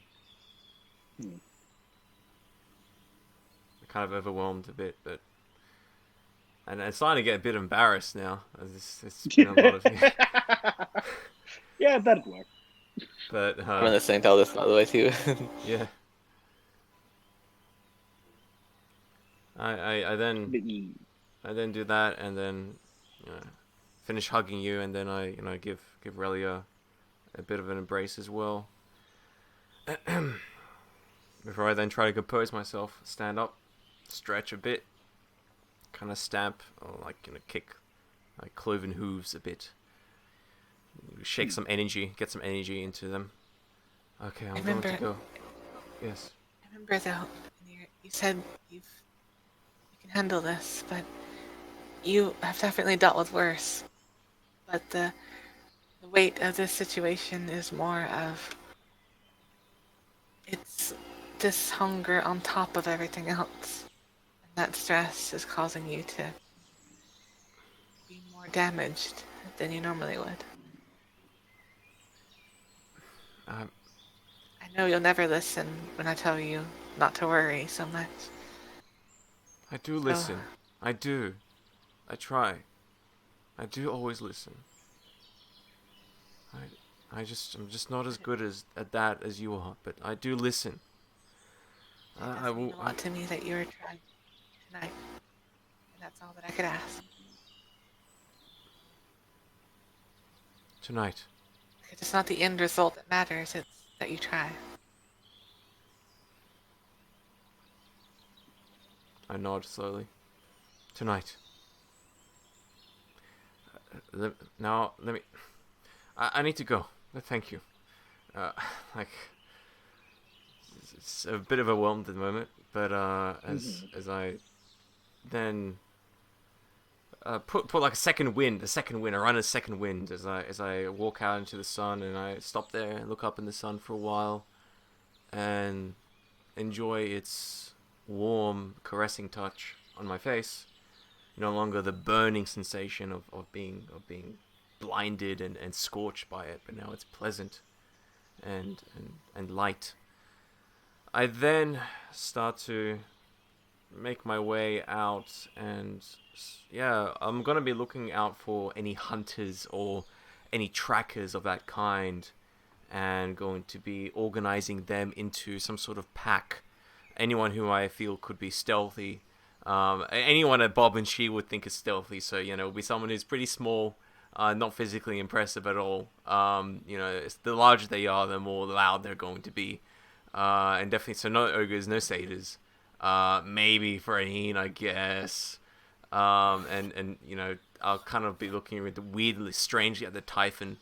But yeah, I'll sort of get back to you about that later as we find out who's going to be, who I think is going to be good at that. I'll probably find, in the end, with my investigations, I'll probably find that Typhon are probably pretty good, but we'll see how many of them there are and I can get them, and still have to get over the language barrier. So I'll start getting that. And with that, we'll do a small time skip of one chain, which will bring everyone up to full health, and also it will give us time to, first off, in the meantime, Phil, you can look over the different spells as you're being taught a new spell over this chain of any level that you want to try to roll for.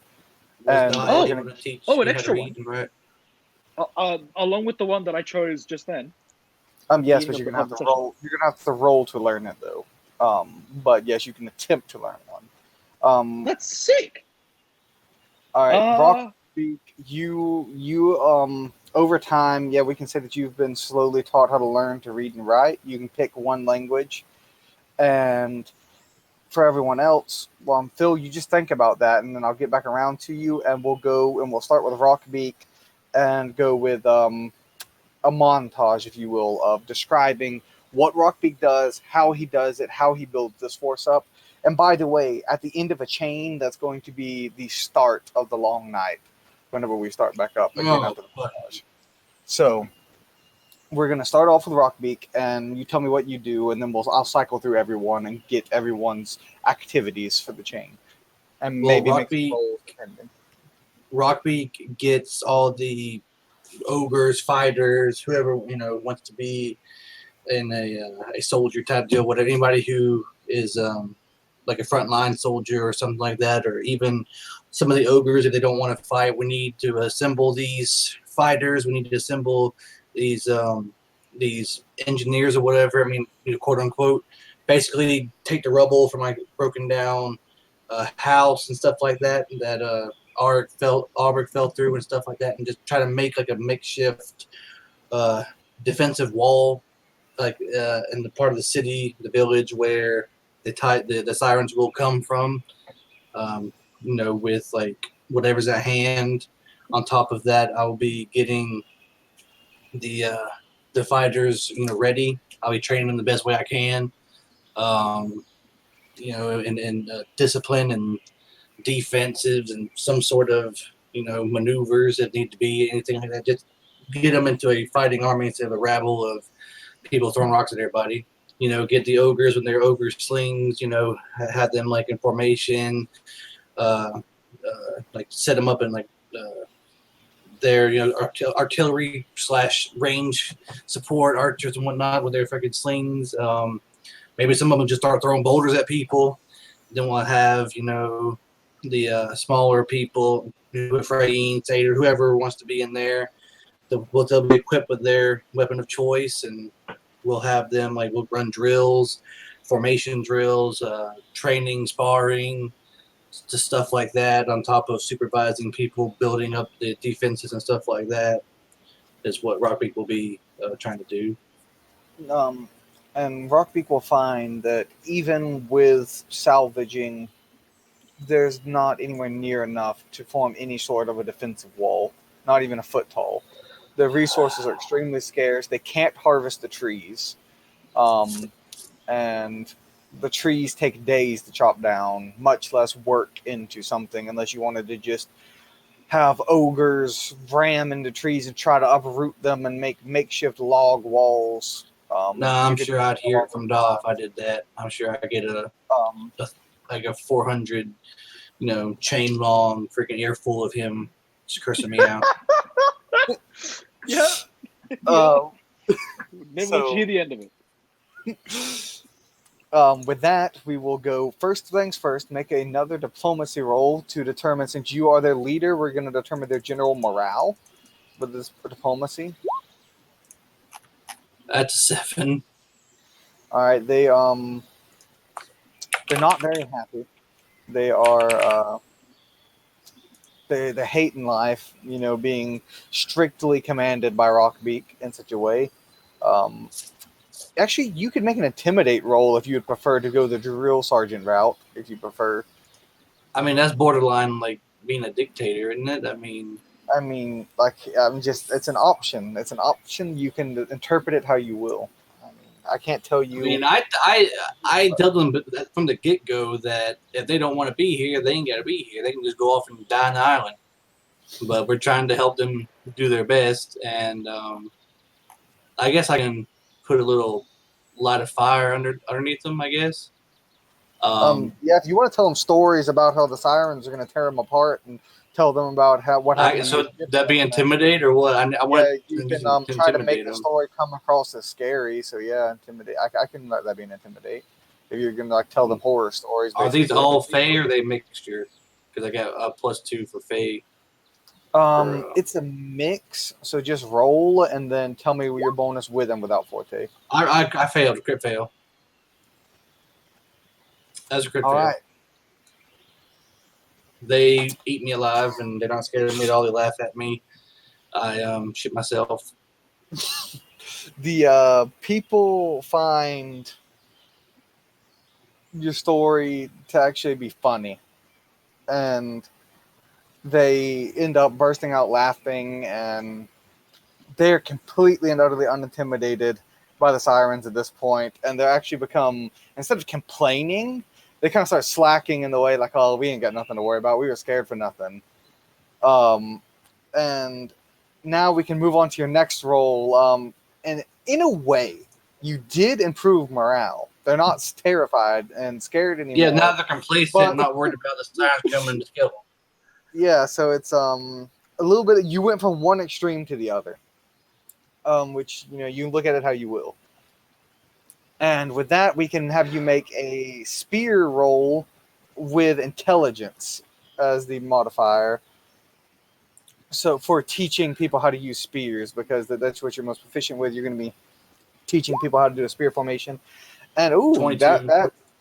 that's an explosion there. So the people that you do get a hold of and you do get some attention from, you put together a brilliant spear formation. It is the best you've ever seen. You've seen human armies and whatnot in your days as a mercenary, and you've managed to rally this rabble into something that rivals professional army when it comes to formation. Their fighting skills might leave something to be desired, but they know how to form a spear line. They know how to form a circle, a defensive circle. They know how to do every spear technique you've ever seen in your life as far as formation goes. I'm proud The, of them. the execution of said formations, is yet to be seen, but they know how to get they know the foundation. And with that, we'll move on to Relia. I believe Rockbeak has shouldered you with the burden of teaching people how to be barbers. And basically anybody else like that's not a farmer or who wants to fight, they go to Aurelia. Well. Aurelia is like the wayward for lost people. I mean, like, all are welcome. Poor Aurelia. Yeah, this is. It becomes very apparent that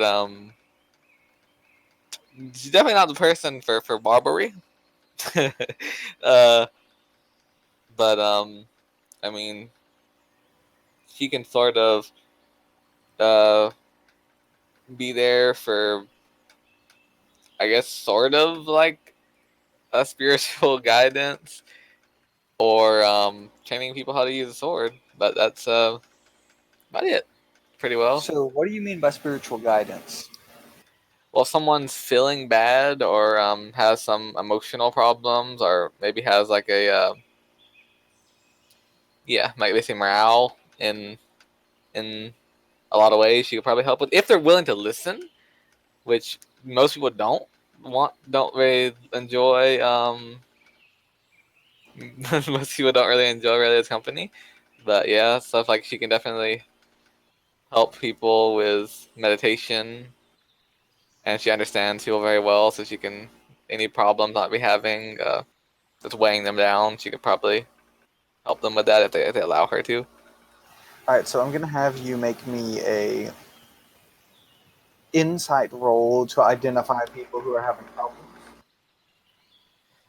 All right, can I add my forte to that What forte is that?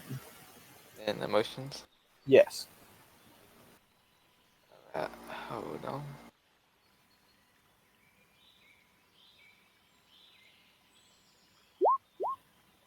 Oh. For like the biggest bonus to a roll I've made in this game so far, I think I only got a 11. All right, you are able to identify some people who might be scared or distressed in some way, and you see some people who are just slacking off thanks to Rockbeak, reassuring them nothing bad's ever going to happen to them. And now you can take it and make a diplomacy roll to see if you can try to improve their morale. All right. That's a Yeah, that's bad. But let's let's try it. That's a 6. Alright, Relia fails to improve morale either. So right now, the problem with morale and discipline is becoming more and more apparent. And let's see if that trend continues with Anir. So you're trying to find a group of people that can act as essentially like a special forces type unit, basically. Ambush, yeah, ambushes and hunters and yeah, stealthier guys. So Ine is walking through the streets of this village, and she spots that distant building, one of the few actual nice buildings or nicer buildings in the village. And she goes to that strange creature there that's as affectionately called by Rockbeak as Kitty Cat. I think Zakshi, I believe his name was, but Yeah. she thinks his name is Kitty Cat, so she goes up to Kitty Cat, and after they try and exchange in whatever language they share, um, from him, she will find out information about if he has more uh, sort of camouflage sort of cloaks, just like the one she has, which is green, which melds into the foliage, or if he has any sort of beige, sandy sort of cloak covering as well, and she'll sort of look at that and get an idea for that. After getting, whether he has this or not, she'll then go out into the streets and look for some Freyin and share the language and mingle and speak with them, and to them try and find a Freyin who can speak Thuban. Or if not, then she also asks Rockbeak for help, as she thinks he also speaks this strange Dracoid language. And whatever language the Typhon in this village can speak, she will try and find out more about them, as she knows that they are quite stealthy, quite quiet. She's sort of enamored by the huge Dawan that walk around this island, and she's trying to figure out if they would also be decent, stealthy hunters. But she'll perhaps find out later on that the Typhon and the Dawan do not work well together, which will be confusing to her. But Alright, so as she tries to bring these people together, I guess this can call for another diplomacy roll to see how this affects morale. If she Sure. can try to get these people to work together in any way, shape, or form. let's see how we do. Alright, that's a 12 on dice, and then that's going to be +3, so that's going to be 15. Alright, she is actually able to get them to not refuse to work together, but they do request segmented groups. They don't Yep. want to be in the same unit, but they both agree to work with her. But they want segregation within Yeah. the units. So that seems pretty fine. As we start to engage in this sort of cultural exchange, as I start to discover the anatomy of the Typhon and how they can just coil up into a rope, in a very small rope, looking like it's a very small position where they can spring out, and that gets particularly very interesting to me. And I go to the beach with them and with the Dawan as well. And the Freyin, who are very terrified of the Typhon for very good reasons, and for all are terrified of the Typhon. And as we start to train them, or I start to show them, like, okay, well, this is the idea. So the sirens are going to come from the beach, and I will then show them, talk to them about ambushing and striking out of the sand, and having them covered in cloaks that match the color of the sand, and basically have the Typhon group lay in wait, buried beneath the sand, and the Dawan group, in as much green as I can find, dyes that I can find, and maybe some of the frame might be able to help me if there's Graydon Weaver, to try and get them in the jungle sort of section as well, climbing.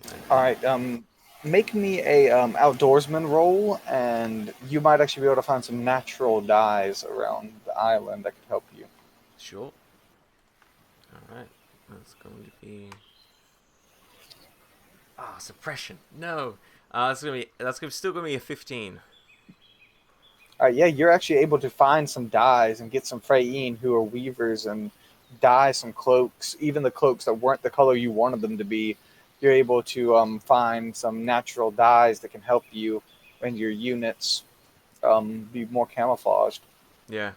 So I do that, and I sort of put myself in a unit of some humans, the strange creatures that they are, and Freyine, as they are the easiest for me to work with as I speak. We share a language, but however, the Freyine probably know what I am, so I might need to roll diplomacy or something like that in order for them to work with me.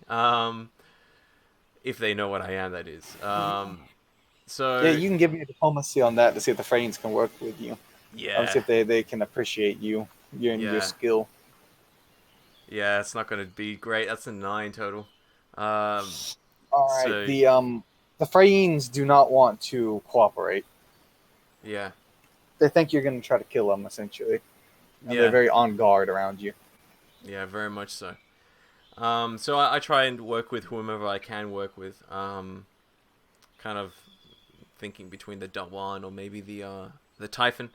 But yeah, so whatever few straggling Freyne that want to work with me, or if maybe even none, I then have them sent off somewhere else, or I ask if they do something else in that case. But yeah. During this time, however, during this chain, I am have found a way to eat, which we'll go into a bit later on. But yes, so I'm working on that, and I'm going to be training the Dawan in to climb the trees.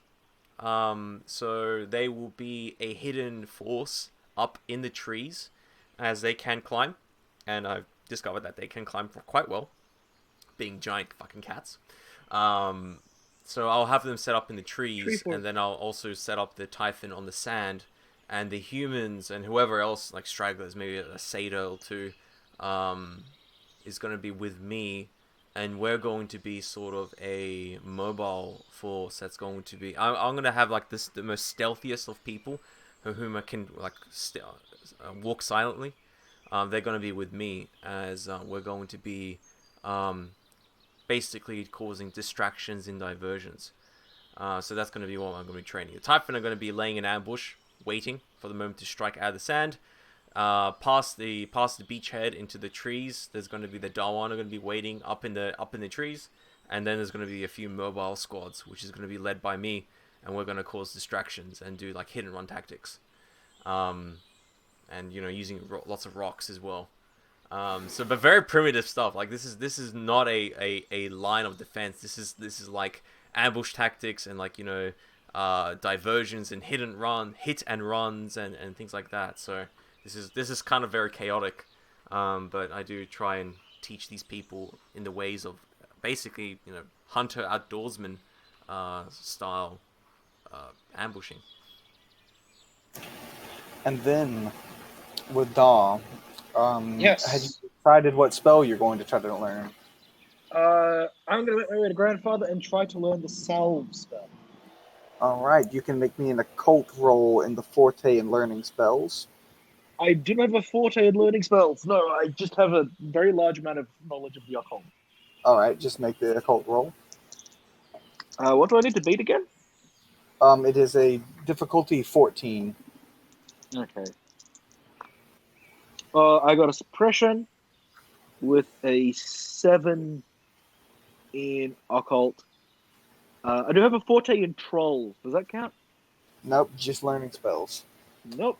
And would it be that would be intelligence? Yes. So that's I have 4 intelligence, and so that would be a total of 19. And you learn it. He is able to teach you the salve spell over this chain as well, and teaching you the proper way to apply it and whatnot as you visit him time to time. And I'm also going to ask his advice. Like, just chat with him about just chat with him about several things.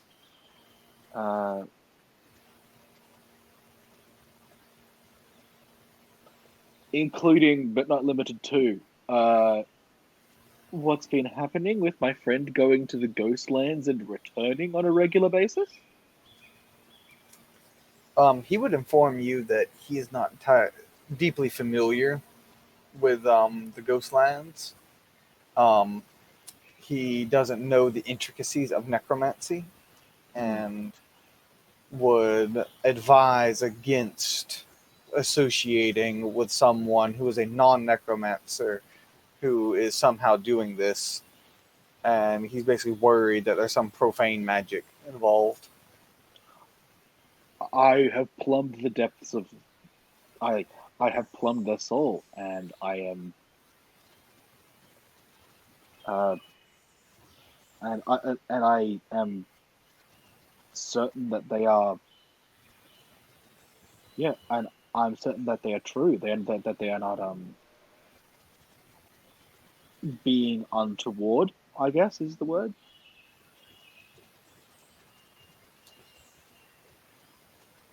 He would just express his confusion to you at this point about how he's not sure of what it could be if not profane magic, and he trusts in your abilities that he himself taught you, after all. So he's not quite sure what is affecting her. And also, in terms of the current predicament with the sirens returning, he is a very old being, so I'm guessing he would have experienced warfare before. And also, what to do with the hardbark trees? With the trees, he would advise you To go to the slug people? Yes, he would advise you to speak with them. And he would tell you that they are your kin, distant cousin. Oh. They are people of the trolls, and they should be treated with respect that you would treat another of your order with. Oh. Sick. And other than that, he would tell you about the sirens, is that he'd tell you, basically write them off as barbarians and say that all you need to do is outthink them.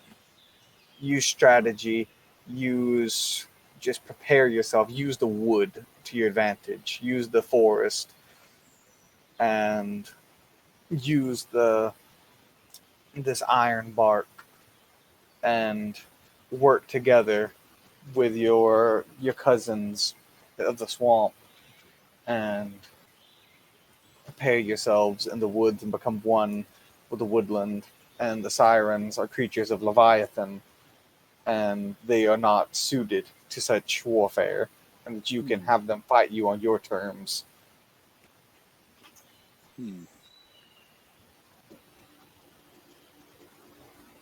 Yeah, so I'm gonna. But yeah, all right. He is wise, so I'll work with that.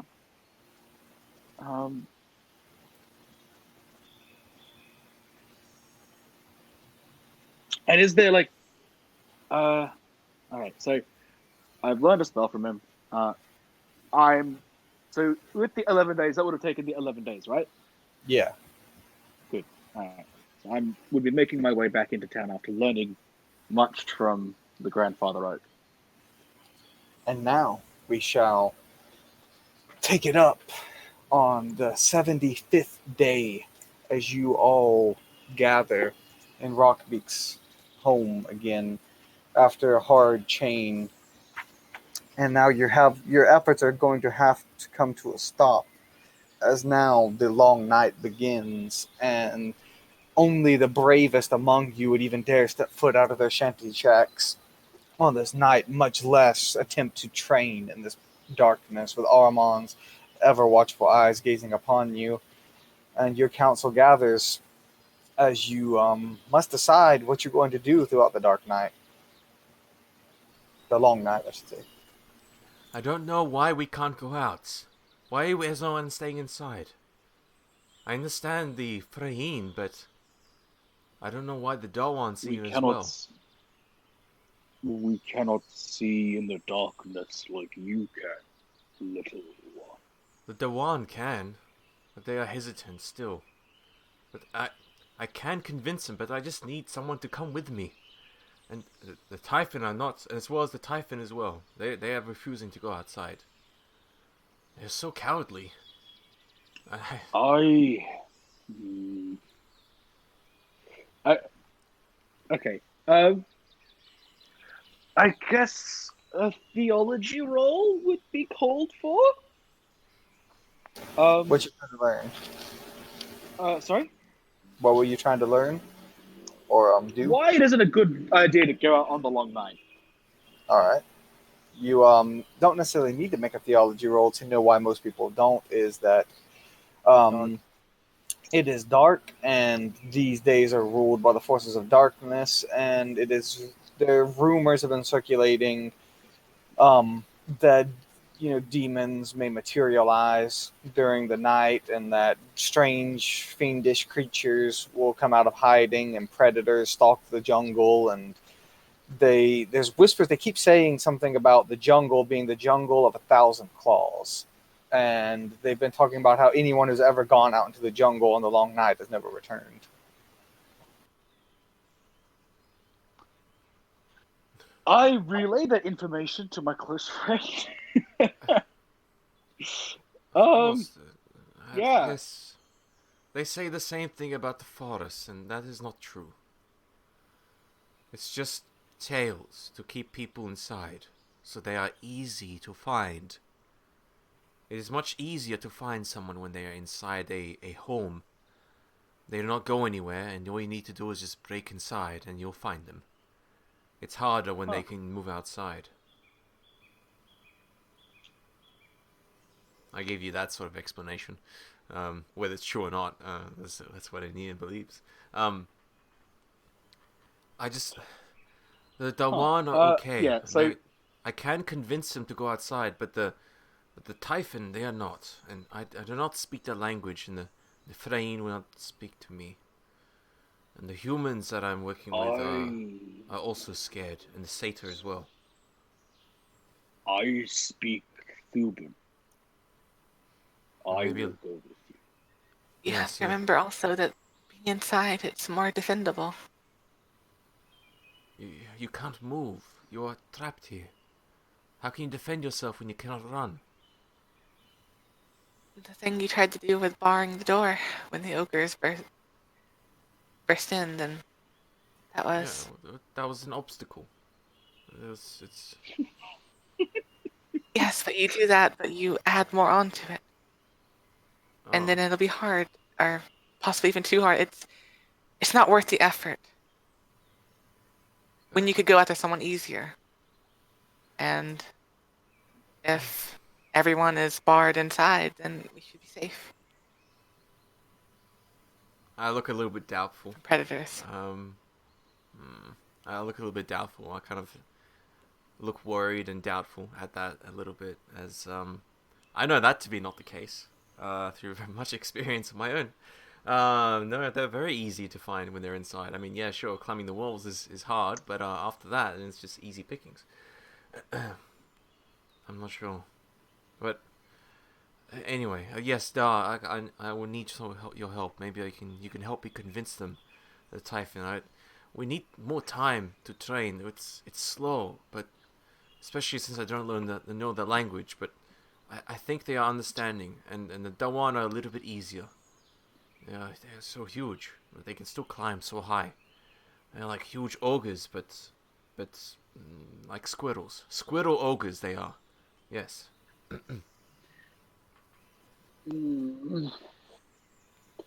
There is something else we can do. Well, yes, I need your help with this. These slug people. And as you say that, I go over to the corner. I pick out a huge pack of just like sheets that have been gathered, and then like push over a bucket of green dye. As I say, yes, I need you to help me with slug people. Oh yes, right, those things. What Yeah. about them? I have talked with Grandfather. They can help us. They are brothers with me. Really? Well, that's good. We'll need... If they can help us fight, then that's at least something more. It would be a dangerous voyage. Yes, a there are dangerous journey. those huge beasts, those dragons there. That lie there, and they eat the slug people. I can cause animals, monsters to turn aside and not know I am there. What? Really? Grandfather taught me. Wow. Well, that's good. Does it work on sirens? They're like animals. Nothing with a soul. You see me full kind of like soul. thinking for a second. Do sirens have souls? So the sirens have souls? Yeah. I'm thinking. There's like thought bubbles rising above Annie's head as she's thinking. Do they have souls? I determined they don't, or at least they shouldn't.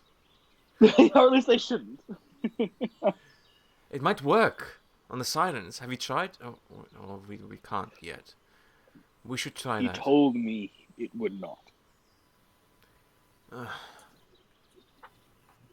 I can escort Da to these slug people. You would be seen. It's nighttime. It's dark. I don't care about being seen. I'm always going to be seen or heard. Oh, but But you need someone to help you, right? They'll smell you. They Those will- things I saw which came after the slug people. They went under the water, and they used smell. Well, he ain't going out there by himself. I know. And I Da, you're so can slow. pass. You'll be taken. Are you sure this is going to work? This gift And- that your grandfather gives you. And I do not know the way. I can lead you a little bit. Yeah. Miss Relia is actually the only one who's ever been to this village. Yeah, Rockbeat's kind of like, yeah, well, Oh, yeah, I don't know anywhere to go. I can lead you.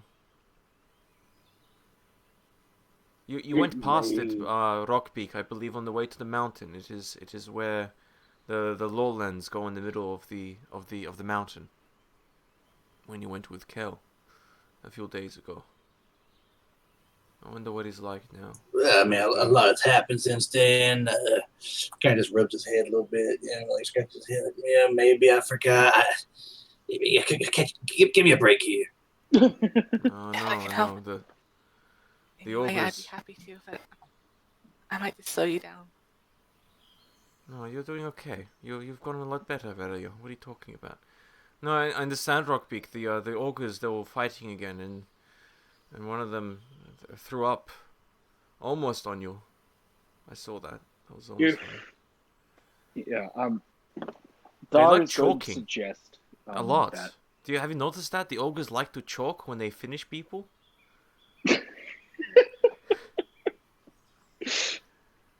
I wonder if can sirens breathe? Would that even work against them? We should maybe make them stop choking. Oh, that is actually a good point. Like, could you breathe through gills? I Like don't know. air? I don't That'd be know. weird. It's, Ew. it's just bad we cannot find the siren. Maybe. Oh, you think maybe we could? Maybe we could find one on the beach if there was one. Come on, focus. We need to get to the slug people. Yeah. Well. I can go with Onir. All right. I would not like if she can come, and guide me during the darkness. I would not be seen by animals. I would be safe, and she wish to is go quick now. and knows the way. Yeah, you better go on, but don't forget supplies. I mean, it's a pretty decent journey there. Yes, it'll be maybe a day or 2 days for you. I am not fast. Yes. 2 days. 2 days, Yes. so be it. I will prepare. I kind You of staying here sigh. with me, really? I kind of sigh as Dar then says, "I will prepare," and then he just slowly gets up Yeah. and slowly starts walking towards the bench where his stuff is, and he slowly starts putting pouches on, and and getting a sack and putting his hat on. And Yep. Yep. Yeah. 2 days later, I- he's ready. 2 yeah, days later, he's ready. long night's over. Oh well. Oh well, may as well leave now then. So, with I'm going to. So, do I have things to prepare a salve, Flame Tender? Yes, you do. Lovely. So I'm going to have that with me. I'm also going to have the quills that I have saved from earlier that I've been carrying with me for this time. During these 11 days, I've also been as I've been training in the jungle with these banditos and footpads and ne'er-do-wells and scallywags and all sorts of nasty wasty Footpads is individuals. always certainly not a real word. I've been gathering a lot of reagents and a lot of ingredients for various barbarisms. And some of those have been useful. I've got grades in apothecary, so some of those have been useful for maybe your spells. So I just get anything which looks interesting, and I put it. We've got now a large collection of just a lot of Herbs. mushrooms, thymes, and herbs, and other such things. So yeah. So that's going to be helpful to you and in your uses. That's great. Yes, Rockbeak, I think I will have to stay here. By slowing down, I meant I can't see too well in darkness. That's fine. I'm gonna need some more help keeping people in check around here. Just cause the sun ain't out, don't mean we gotta stop working. We got stuff to do. Yes. If both of you, Rockbeak, maybe Relia will show you how. If you can help dye these. But tie 'em. I gotta get to the defenses. I gotta make sure the farmers are still farming. I gotta see to the guards, the patrols, set some torches up. I can't be just No, throwing stuff in some green things. Rockbeak, this is important. I say just I mean, hand I thought waving, my stuff was important too. hand waving all that. As I still don't really understand what any of this stuff is and what it means, so I just think he's just playing a game, and I just think it's just kind of stupid. So he's like, no, this is important. Like this is actually useful. Okay, I'll totally get on that, Anita. Yeah, I'll get right on Totally that. get on that. Thank you. God. Oh, we're all gonna fucking die. Anyway, sorry. Please continue. Thank you, Rockbeak. I appreciate it. And I actually Oh, genuinely no problem. I actually am No very problem genuine. at all, friend. There's no sarcasm at all. I actually am very genuinely impressed and happy that you're finally helping me. So I smile brightly. It's gonna be all the more depressing when you get back and stop that. Yep. So yeah, I gotta Relia.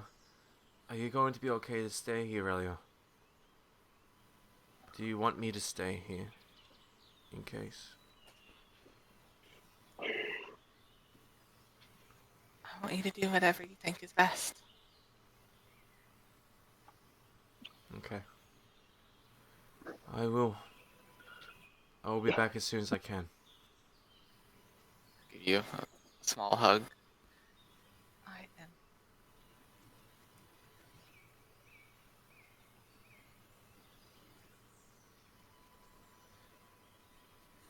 Try to be as safe as you can. I will. Then I put a hand through your hair. Slightly. You're looking better now. I'm so happy. All right, don't get all lovey-dovey now. Okay, Damn, then I I wish I suppose we learned to have spell to leave. matchmaker. Fuck. Sorry. Okay. Make sure that the slow bastard don't die. Okay, let's go over there and give the dog hat. I know. I will. like, I know what the word bastard means in Zazen, and I'm like, I'm not one of those. I go by you, Rockbeak, and I give you like a scratch on the chin, a kiss, as it were, as if you will. And then Don't try to flatter me now. Don't try to, get me on the good side. Oh yeah, it feels good too. during these 11 days, just a note to you, Relia, I have asked you for help in terms of life force, maybe once. But I found another way, I could say. But there has been at least once.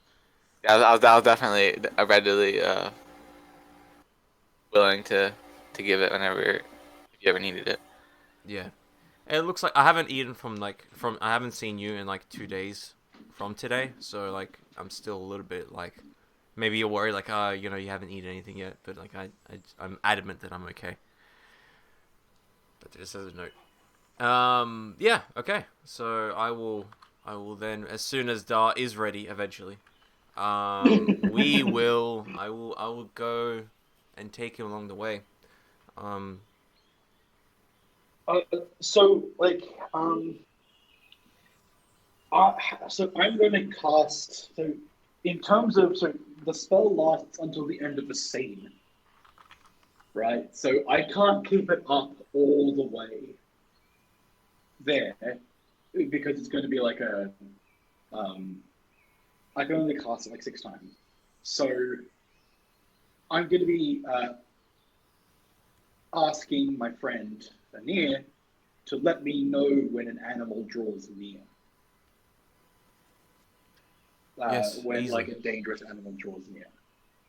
Absolutely. And so we can make our way there. I'm using the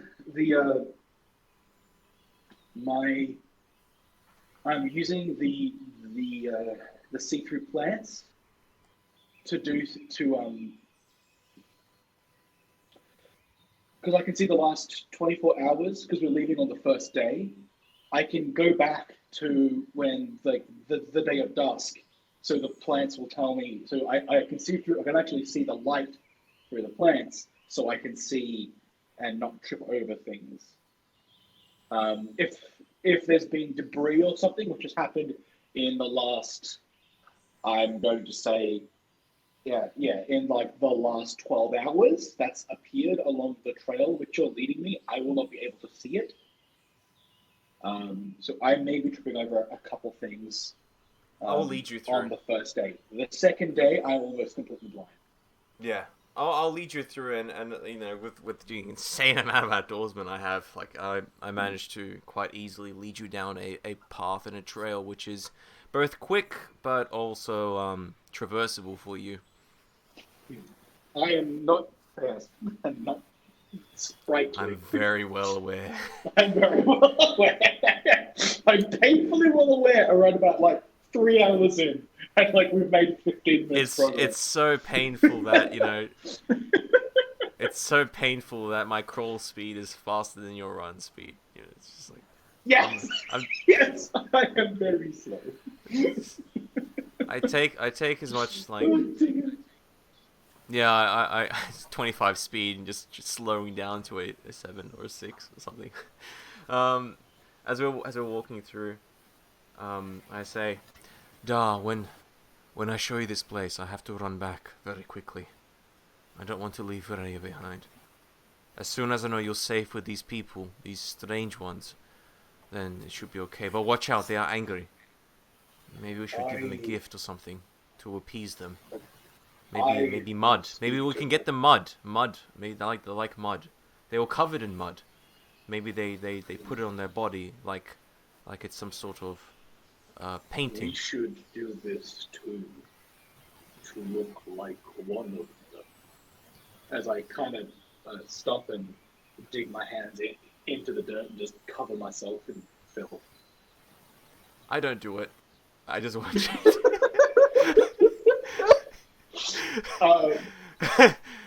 I will just stay behind and hide. Just looking at my horribly tattered cloak, but being like, I don't want to ruin this even more.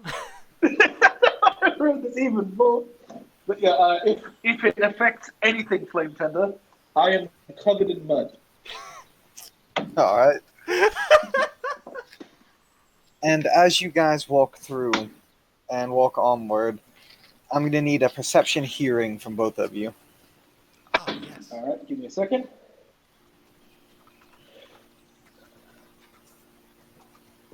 Get my dice out of my pocket. Okay, so that is... Ooh, 11 on dice. That's a 20. 17. Nice. All right, you both, as you're traveling about half a day's journey into the jungle proper, you begin to hear these strange growling and hissing noises coming in the distance. Like they're not like close to you, but they are audible. You know, you can hear them. Huh. Like there's something out here that is unfamiliar to your senses. You don't want to run into it, is what I'm guessing. Yeah. I put up a hand gesture and I motion towards it, and I see you've also noticed it as well. Yeah. I don't see you notice. I don't see the hand gesture. Mm-hmm. But I do. But you can tell that I have heard it. I'm not sure what that is. And I look generally kind of scared because I'm quite familiar with these jungles now. For a little, I've been here for the equivalent of 4 weeks. So you start to get familiar with this place, especially if you need to if you work in this place, as it were. Yeah. So I stop and just listen. Yeah. What do you do? We should be safe. If anything happens, run. I will wait till you can come back. What if it attacks you? I can't leave you. Dara's gonna sort of smile. He's like, it won't. I am of the forest. I nod slowly, impressed, and I then start to lead us kind of away. I'll say we should probably avoid it. I want to know what it is, but we don't have much time. This is why. So then I'm going. nodding. I'm going to need you to both make me a stealth check as you try to avoid notice. Sure. It's gonna be moving 6. silently. Yes. Okay.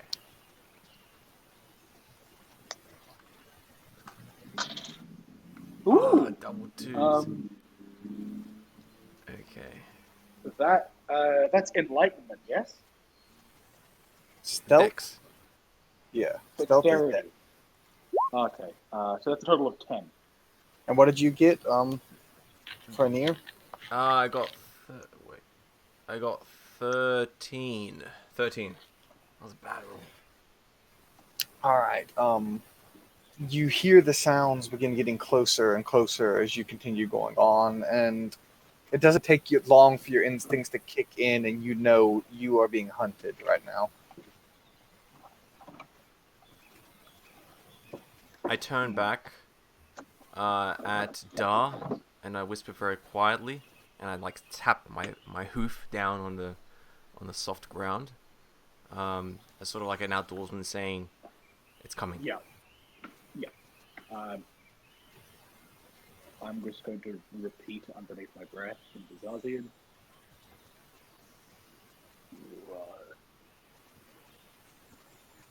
All right, then I will grab a that stone, that cold stone of death, Yeah. in my Yes. hand, and hide, like attempt to climb the nearest sort of tree and hide there.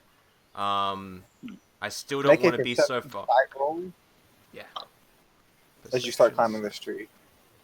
Sure. I want to stay pretty close, despite what he said earlier. Oh man, that's I bad. can't. That is as One, close to a two. crit fail as you can get without crit failing. Yeah, so that's a 2 plus. Oh man. It was my chant that saved you, Jono. I mean, even with that, that's still a 9. All right. You climb up into the tree and please continue. You don't notice anything. Okay. As I continue to climb up in tree and sort of scurry, make my way up from tree to tree slightly as I get some high ground. I'm trying to be quiet and stealthy, trying to hide amongst the sort of like the palm leaves of these large sort of palm sort of trees and these huge this thick tree with these large protrusions, and they're sort of like triangular shaped protrusions. They're really thick, like a huge trunk, and they kind of look like the Pokemon Executor, except it's not a Pokemon, it's a tree. If you imagine that. And it's got like some sort of like these large fruits which look similar to coconuts, but they're not. And so I climb one of those things, which are very very thick and can sort of hide against that with blending into the foliage in the darkness. But I wait there close by. And then, surprise most likely will envelop Anir as she hears something descend from above her with a ear-piercing screech. Oh no! Something drops from the tree above. As make a defense roll. He got a surprise round on you, so Alright, we're not so going to reaction just yet. Yeah, she gets a free attack, and I do not get my dexterity bonus to this defense, so it's just my evade. It's a 2d8 Yep. plus 3. Oh, okay. Alright, that's an 8. Yep. That's 7 and 8, and then... Oh, that's a 1 off the bat. Alright, Alright. 15 plus... it's going to be 18 total. All right, and they got a 13 total. So you hear this screech dropping down from above. You react just in time. What do you do to avoid this thing? You still don't have eyes on it yet, but it's coming from above you, and you're in a tree right now. As it's coming in and drop above me, I push off like a swimmer pushing off the side of a swimming pool. I push off the tree and then hurl myself out and horizontally away from wherever this thing is. Just as it's falling down upon me, I just push off like my powerful bob and she legs. I rocket myself out of horizontally away from the tree and then crash quite far. I'll take a health gauge damage as I just fall flat on my back and get into the reeds and the ferns of the forest floor as I make a huge mess. But I just narrowly avoid whatever this thing was dropping on me, as I just fall like 3 meters or 8 feet. And as you see the creature land where you were, it is rough. It resembles vaguely a hairless lemur with black skin and elongated bird-like beak filled with razor-sharp teeth and wing flaps under its arms, similar to that of a flying squirrel. And it has no eyes. Okay. And Right. it screeches out and then jumps off the tree and begins gliding about. And then, Dawn, have you casted your spell yet? I haven't had my turn in. All right. Since you can't see these things coming, they just automatically beat you on the perception roll to notice him coming towards you. So another one will swoop down from one of the trees down towards Daw. He's completely oblivious to this thing coming at him.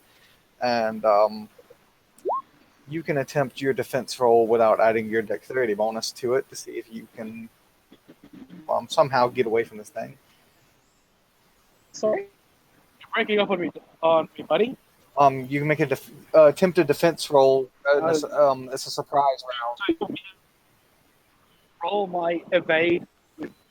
without your dexterity bonus.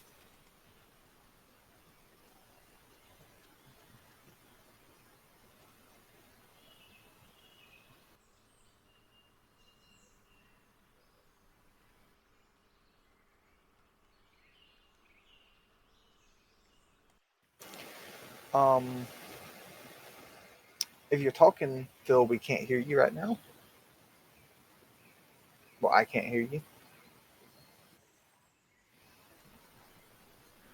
All right, so we'll have to come back to this, I guess. Oh, there you are. Okay, good. What was your roll? Evade without dexterity bonus factored in.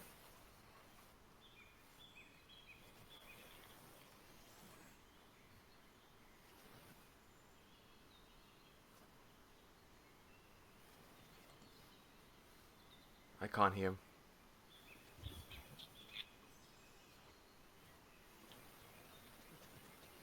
him. You're still breaking up there, so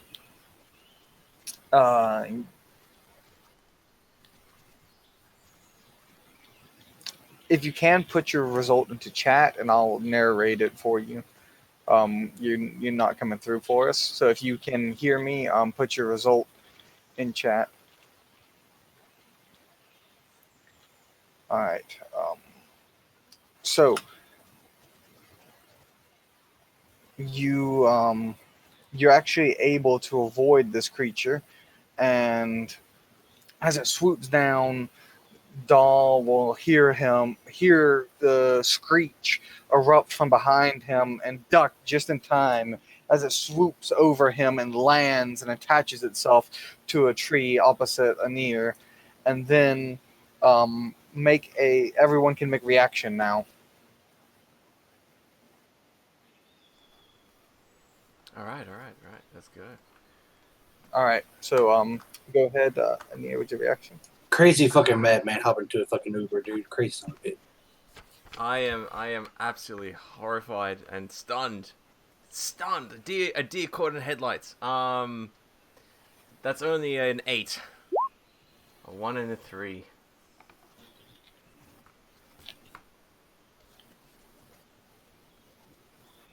All right, they got a 15.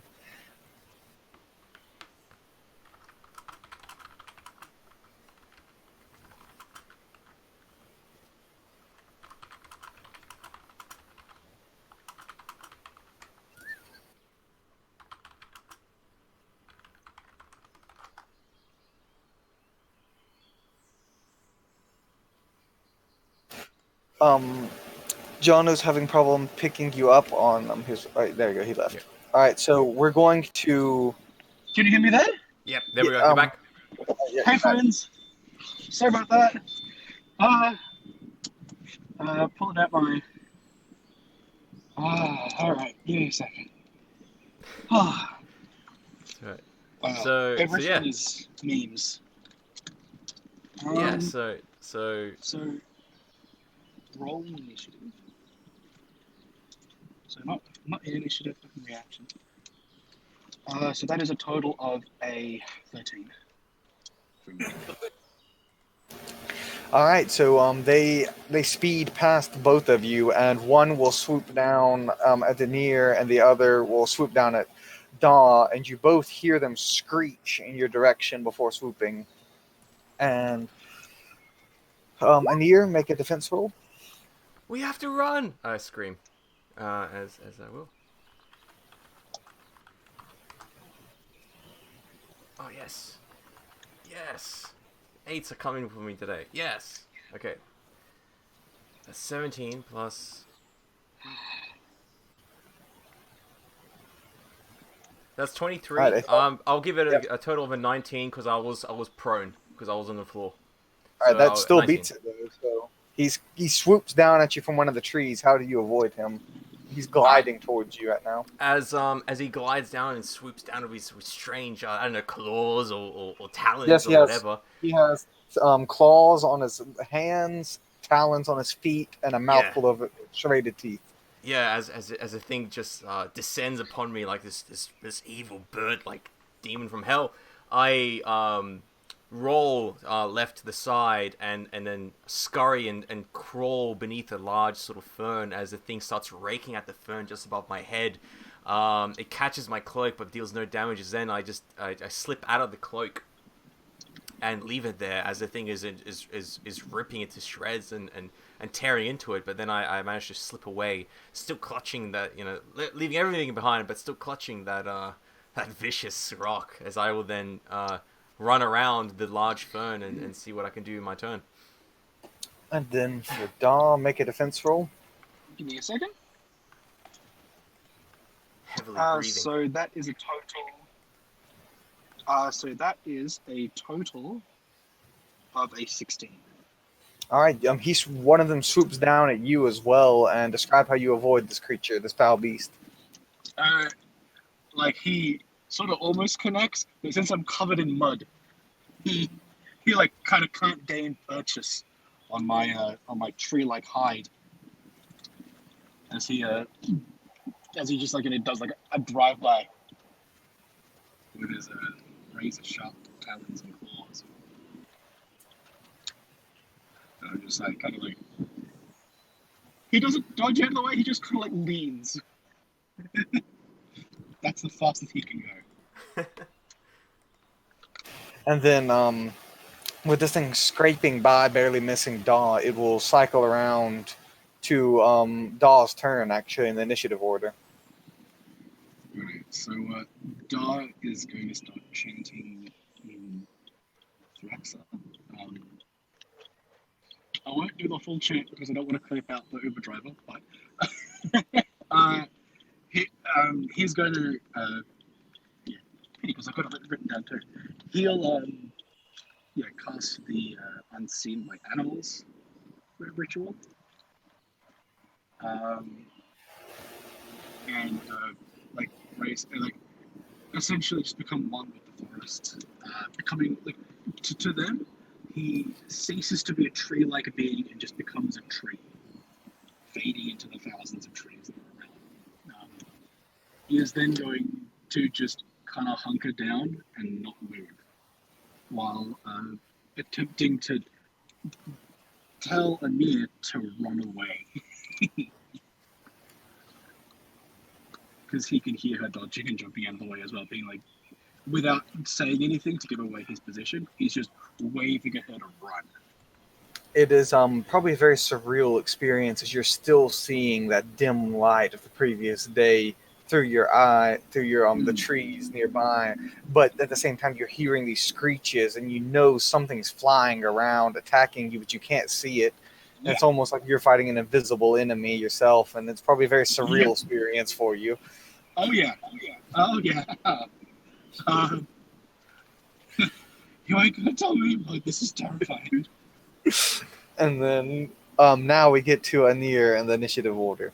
All right. Well, this thing has my stuff. As I slipped out of it, and it's flailing around, blindly attacking this fern before it then hisses and looks up with its twisted form. I'm gonna attempt to stone it. So we'll see how I make my attack.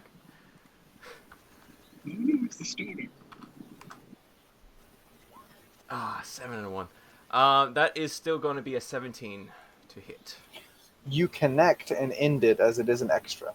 All right. So as this thing is hissing and growling and spitting, I then twist away from it, leaving my things behind, clutching the rock. I then spin around, disappearing for a moment behind a tree, and then emerging from another tree, almost as if I teleported from tree to tree.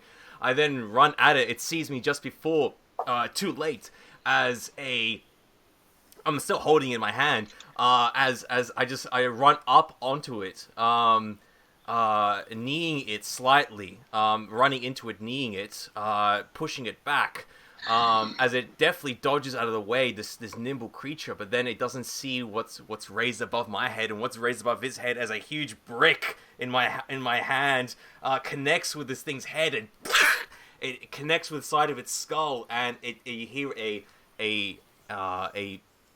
disgusting, reverberating crack as bone is shattered, and this thing's head caves in, creating a horrible indent, a huge dent, as then blood begins to spray out like jelly, and its thing's jelly like brain begins to ooze out of the side of the crack as this large dent, much like a dent inside of a car after being hit in an accident.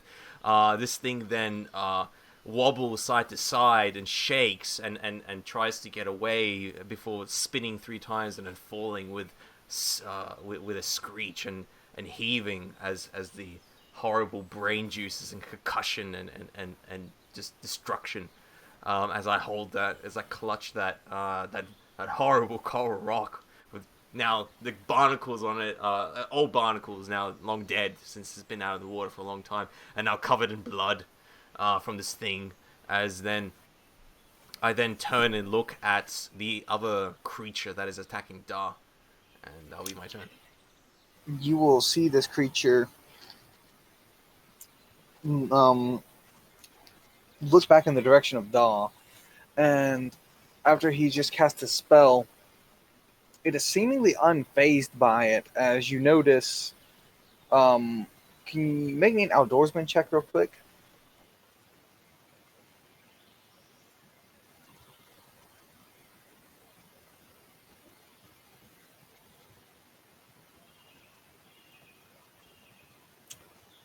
Can you give me an outdoorsman check?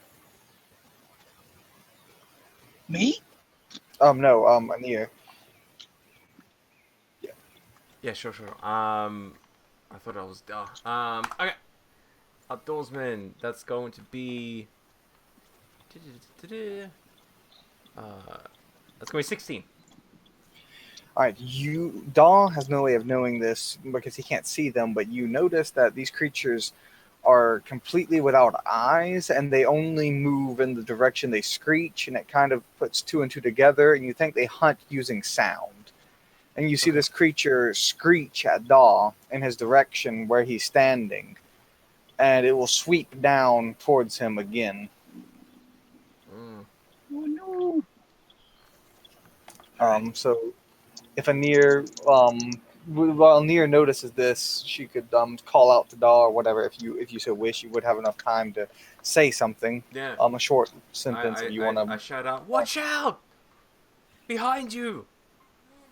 Mm-hmm. And the creature will swoop down towards Da again. And also, now that you're fighting blind, since you can't see what's going on around you, that actually imposes, I believe, it's a -10 to your defense rolls.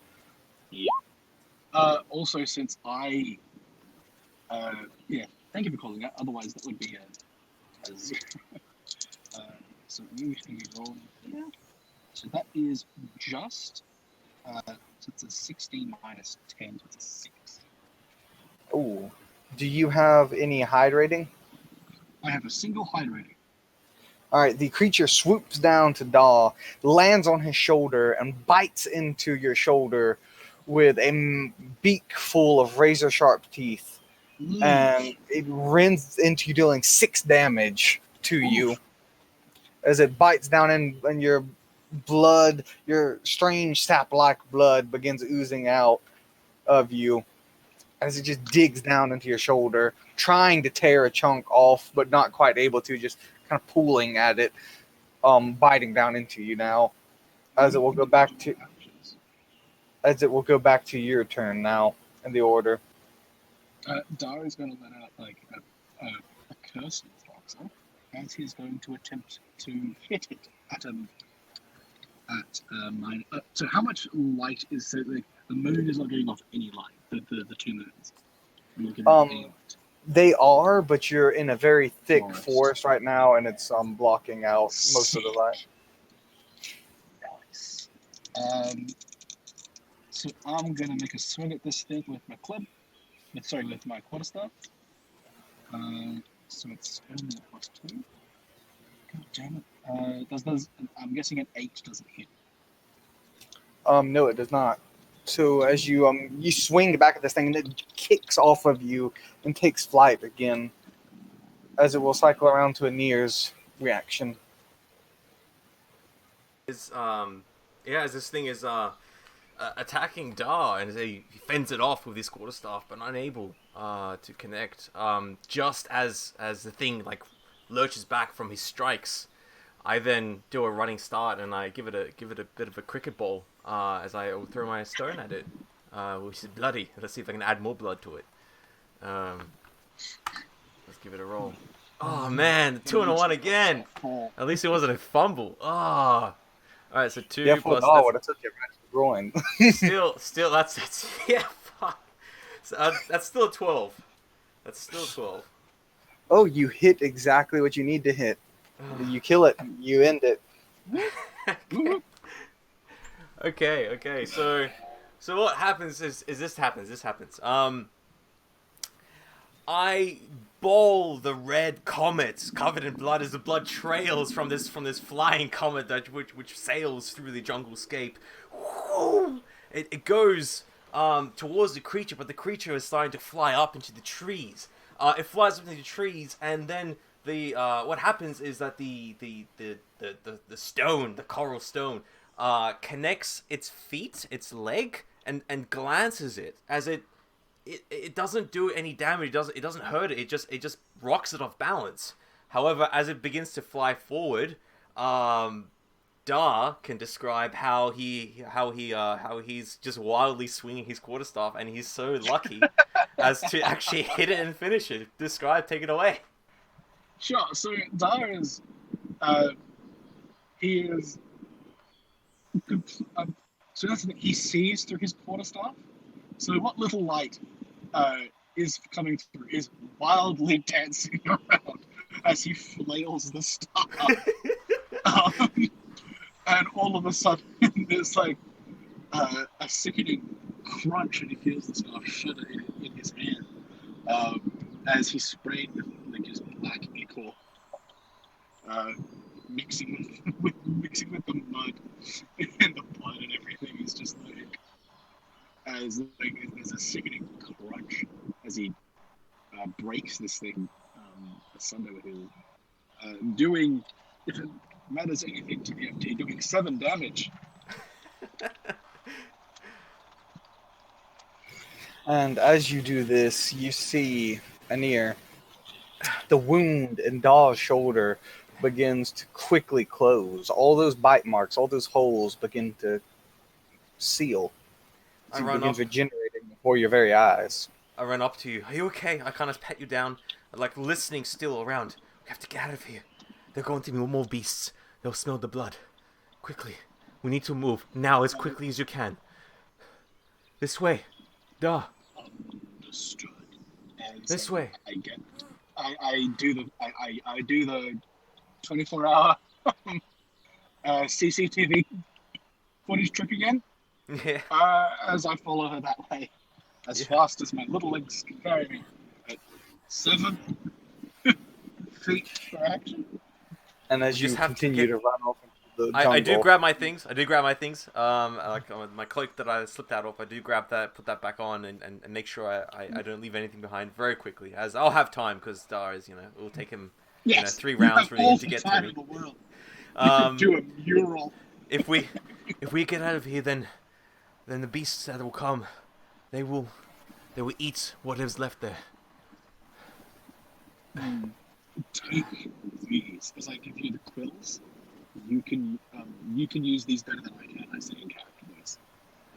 As you give these to me, I nod, but I just clutch onto them, not knowing what they are, and I will be horrified later when I found out what they are. But as we will, they are sharp. Yeah. Yeah. So we escape into the night.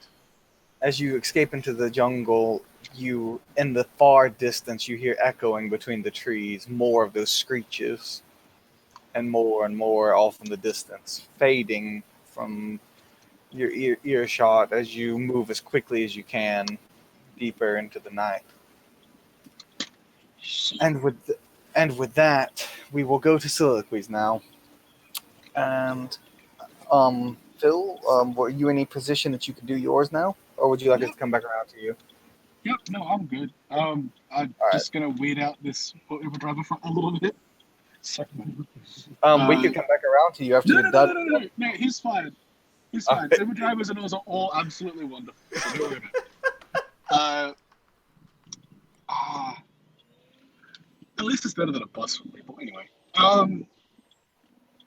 So Darius, running through this twilight world,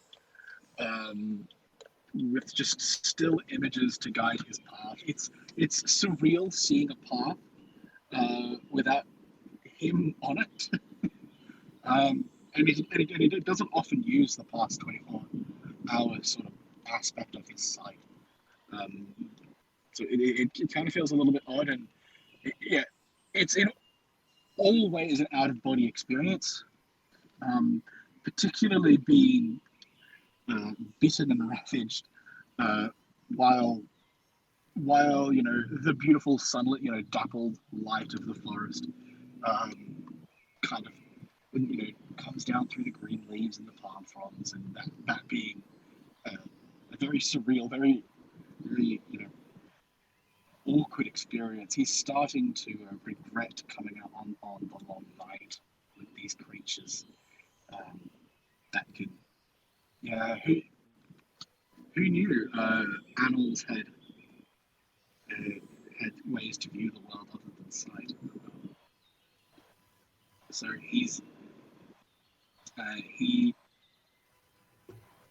but like still, there's a part of him that doesn't regret a single thing that's happening. Doesn't regret any of it. Because for a full 7 days out of that past chain, a full 7 days, minus the part where he had to find.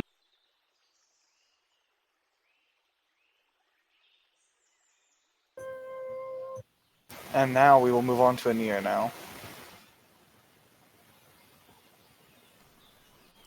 Okay. So the scene opens shortly after that morning on the 64th day, the day of Onyx. After that talk, after that confrontation of Anir's friends, Anir's pack, and their worries for her, she's thinking about everything that was said and the importance of it all. Still great conflict in her heart about her faith, about Auray's purpose and plan for her, and Auray's gift of hope that was given to her but a few short days ago, and the result of it being the beautiful sun, the gift of the sun now being able to be accepted. We see her training the Typhon, training the Dawan, and approaching each of the Freyine in Dazaziz. Warm winds to you, she would say, but they knew what she was. They would look at her and they would scorn, they would spit. They knew the monster that she was, that her people were. And so they rejected any of her attempts for her to lead them, to teach them how to survive. As that day rolled by, again she tried, again she was in the farms, one of the Freyine farmers there, disagreeing. A man, he was smaller, like most Freyine, much smaller than Kill. He was with a woman, another Freyine female. Was I muted that entire time? Yeah, unfortunately. I'm just in the middle of mine, but then finish yours. No, yeah. That's right. So we see as once again Anir is rejected from any attempts to try and have the Freyine join her. She thinks hard and long about what has happened that day and her state, I cannot starve myself. I cannot be like this. I'm going to hurt them, my family, my pack. We're going to die here, I think. This place is so chaotic and everyone is not doing what they should. If we survive, it'll be a miracle, but how many more miracles can I count upon? I don't know. I don't like relying on miracles. I've never liked that. What do I do? Are, you've... What am I going to do?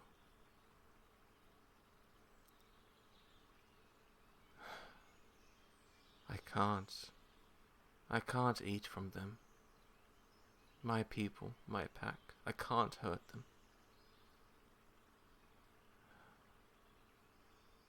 I can't.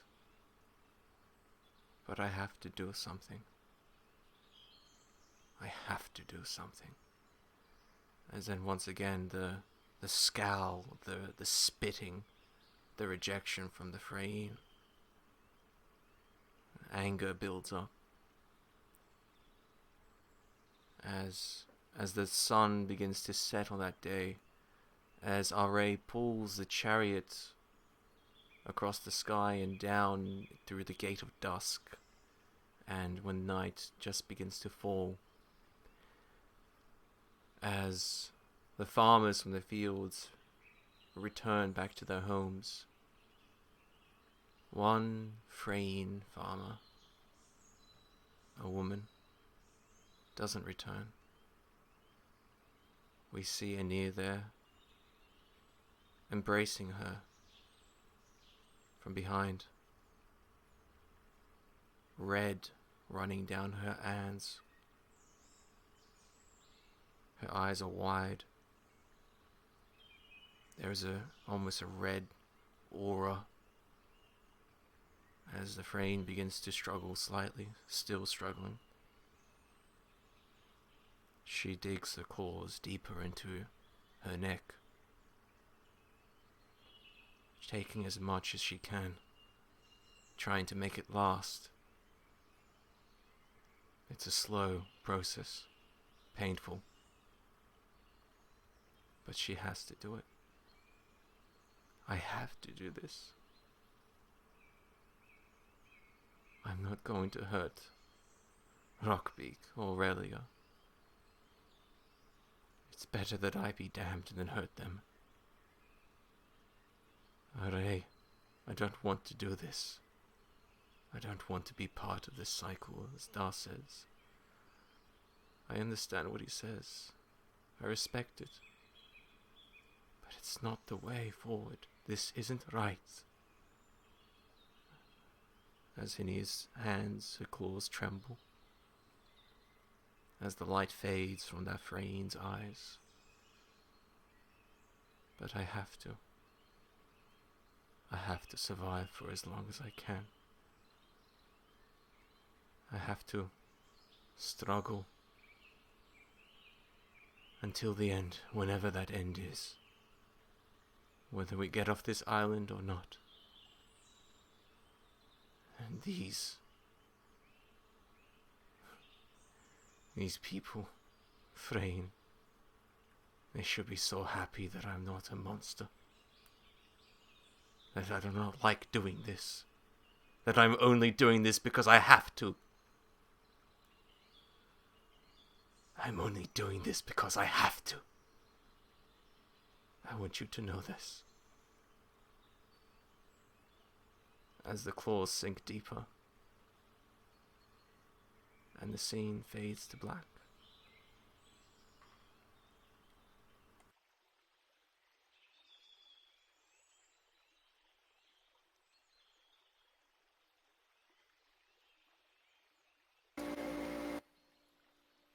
So can we do? Can Rockbeak do his thing? Okay, I gotta do something real fast.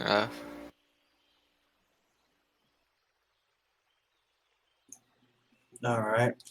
Rockbeak is just seeing to the defenses of the village during the long night, making sure that the guards are on patrols in pairs and torches have been lit around the village, and everyone's been checked up on. Everybody's safe, and Rockbeak is out there with them patrolling, and he just gazes off into the black and white hazy blackness that he sees in his Chthon eyes.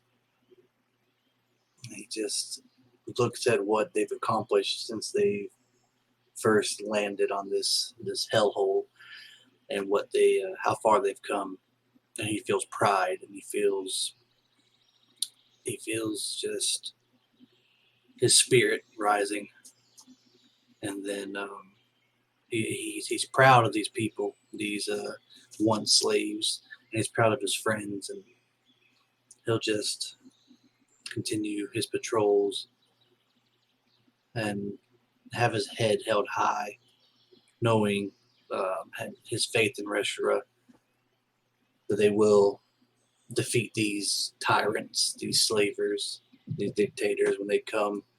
He has faith and these newly freed people, that their freedom will spur them to defend it, to not be taken slaves again. And as he wanders off into the jungle and the outlying village, he just repeats the phrase, "Chains no more, chains no more," in his head. And he clenches his spear tightly and continues his patrol with renewed fervor and vigor, as we will go to the next one.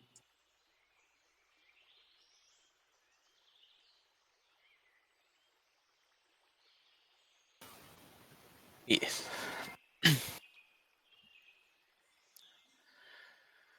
So,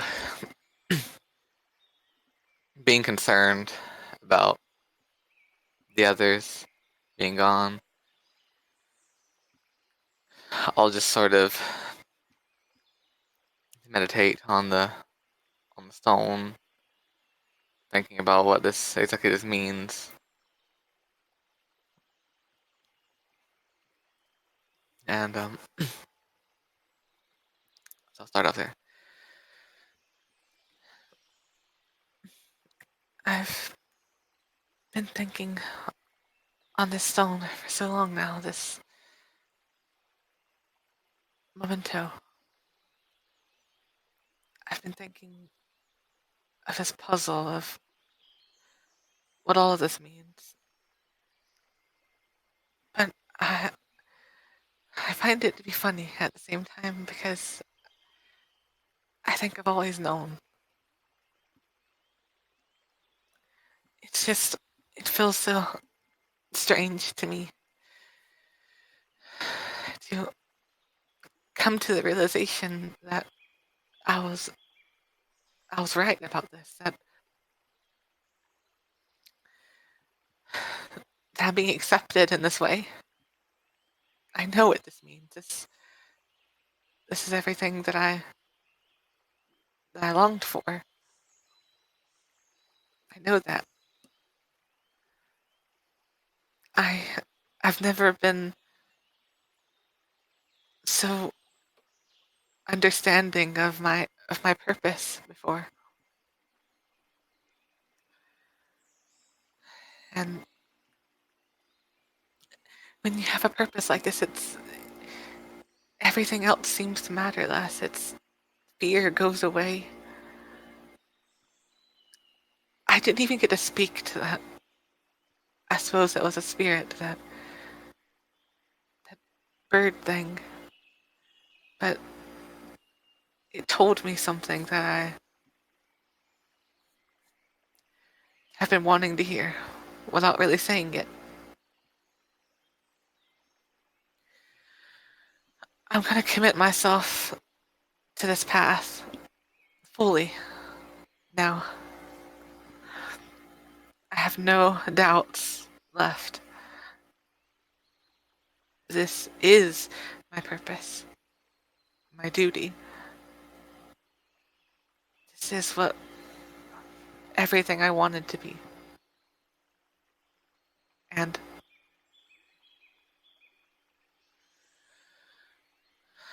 my comfort in the situation, for I know that there will be much death. I'm sure so many will die when we're raided, when those sirens come back. Perhaps even some of my loved ones will be killed. I try to have faith and hope in that if we do perish, that I could be the last one, that I could help all of them move on. That is my comfort. That is the banishment of my fear. That somehow, no matter what happens, everything will be as it should be in the end. We will end up where we belong. In this world and the next. And that's that. And to leave you off with one short scene to end with as a cliffhanger. As Relia sits there meditating, thinking upon the stone. Where is Relia exactly? I'm gonna be in the Rockbeak's stone or previous stone room. So You will hear a knock at the door. I'll stare a little longer into the stone, and then I'll go and, without saying a word, answer the door. As you walk towards the door, the knock gets louder and louder, and then you finally open it, and you see a white vulture sitting there, staring up at you. And then it will take flight.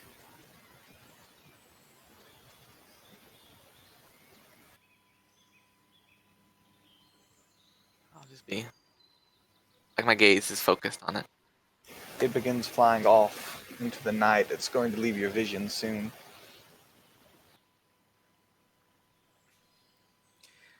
I go to say something as if I'm about to say for it to stop, but then I look around. Is there any light source around? Yes, there's a small lantern or torch that you have. I grab it. I hold onto it tightly, and then begin to go out as quickly as possible, leaving the door open in my haste. And as you rush out, it will lead you away from the village into the jungle slightly.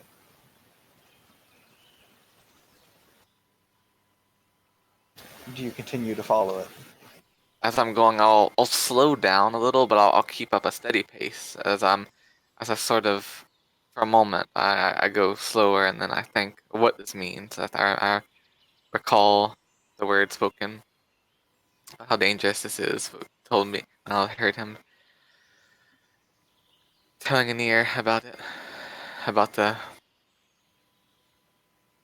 dangers. But then I'll pick up the same speed I had before, with resolve, and continue on forward. And then you'll go and go and go, and eventually you'll trip and fall, not paying attention. Or at least you thought you were paying attention, but something trips you up, and you fall and you tumble into a pit of bone. It's a pit filled with sentient skeletons. Not as in sentient, I do not mean alive skeletons, I mean skeletons of sentient creatures. Clarify. And this vulture will circle back around again with a decaying carcass of a fintu, these strange possum-frog hybrids, slightly decayed, and as it circles above, it will land on your head and split the carcass open above you, spewing rotten blood and innards. all across you. So I just like lay on my back and to accept this. My hair sprawled out across the bone. And then the world will fade from you, and you will enter the land of the dead, the ghost lands once again. And Even with that wretched stuff on, I still keep my eyes open the entire time. By the way. And with that, you see around you dozens upon dozens of ghosts fill this hole. And then that's where we will end it. Thank you for watching, and I hope you all join us next time. And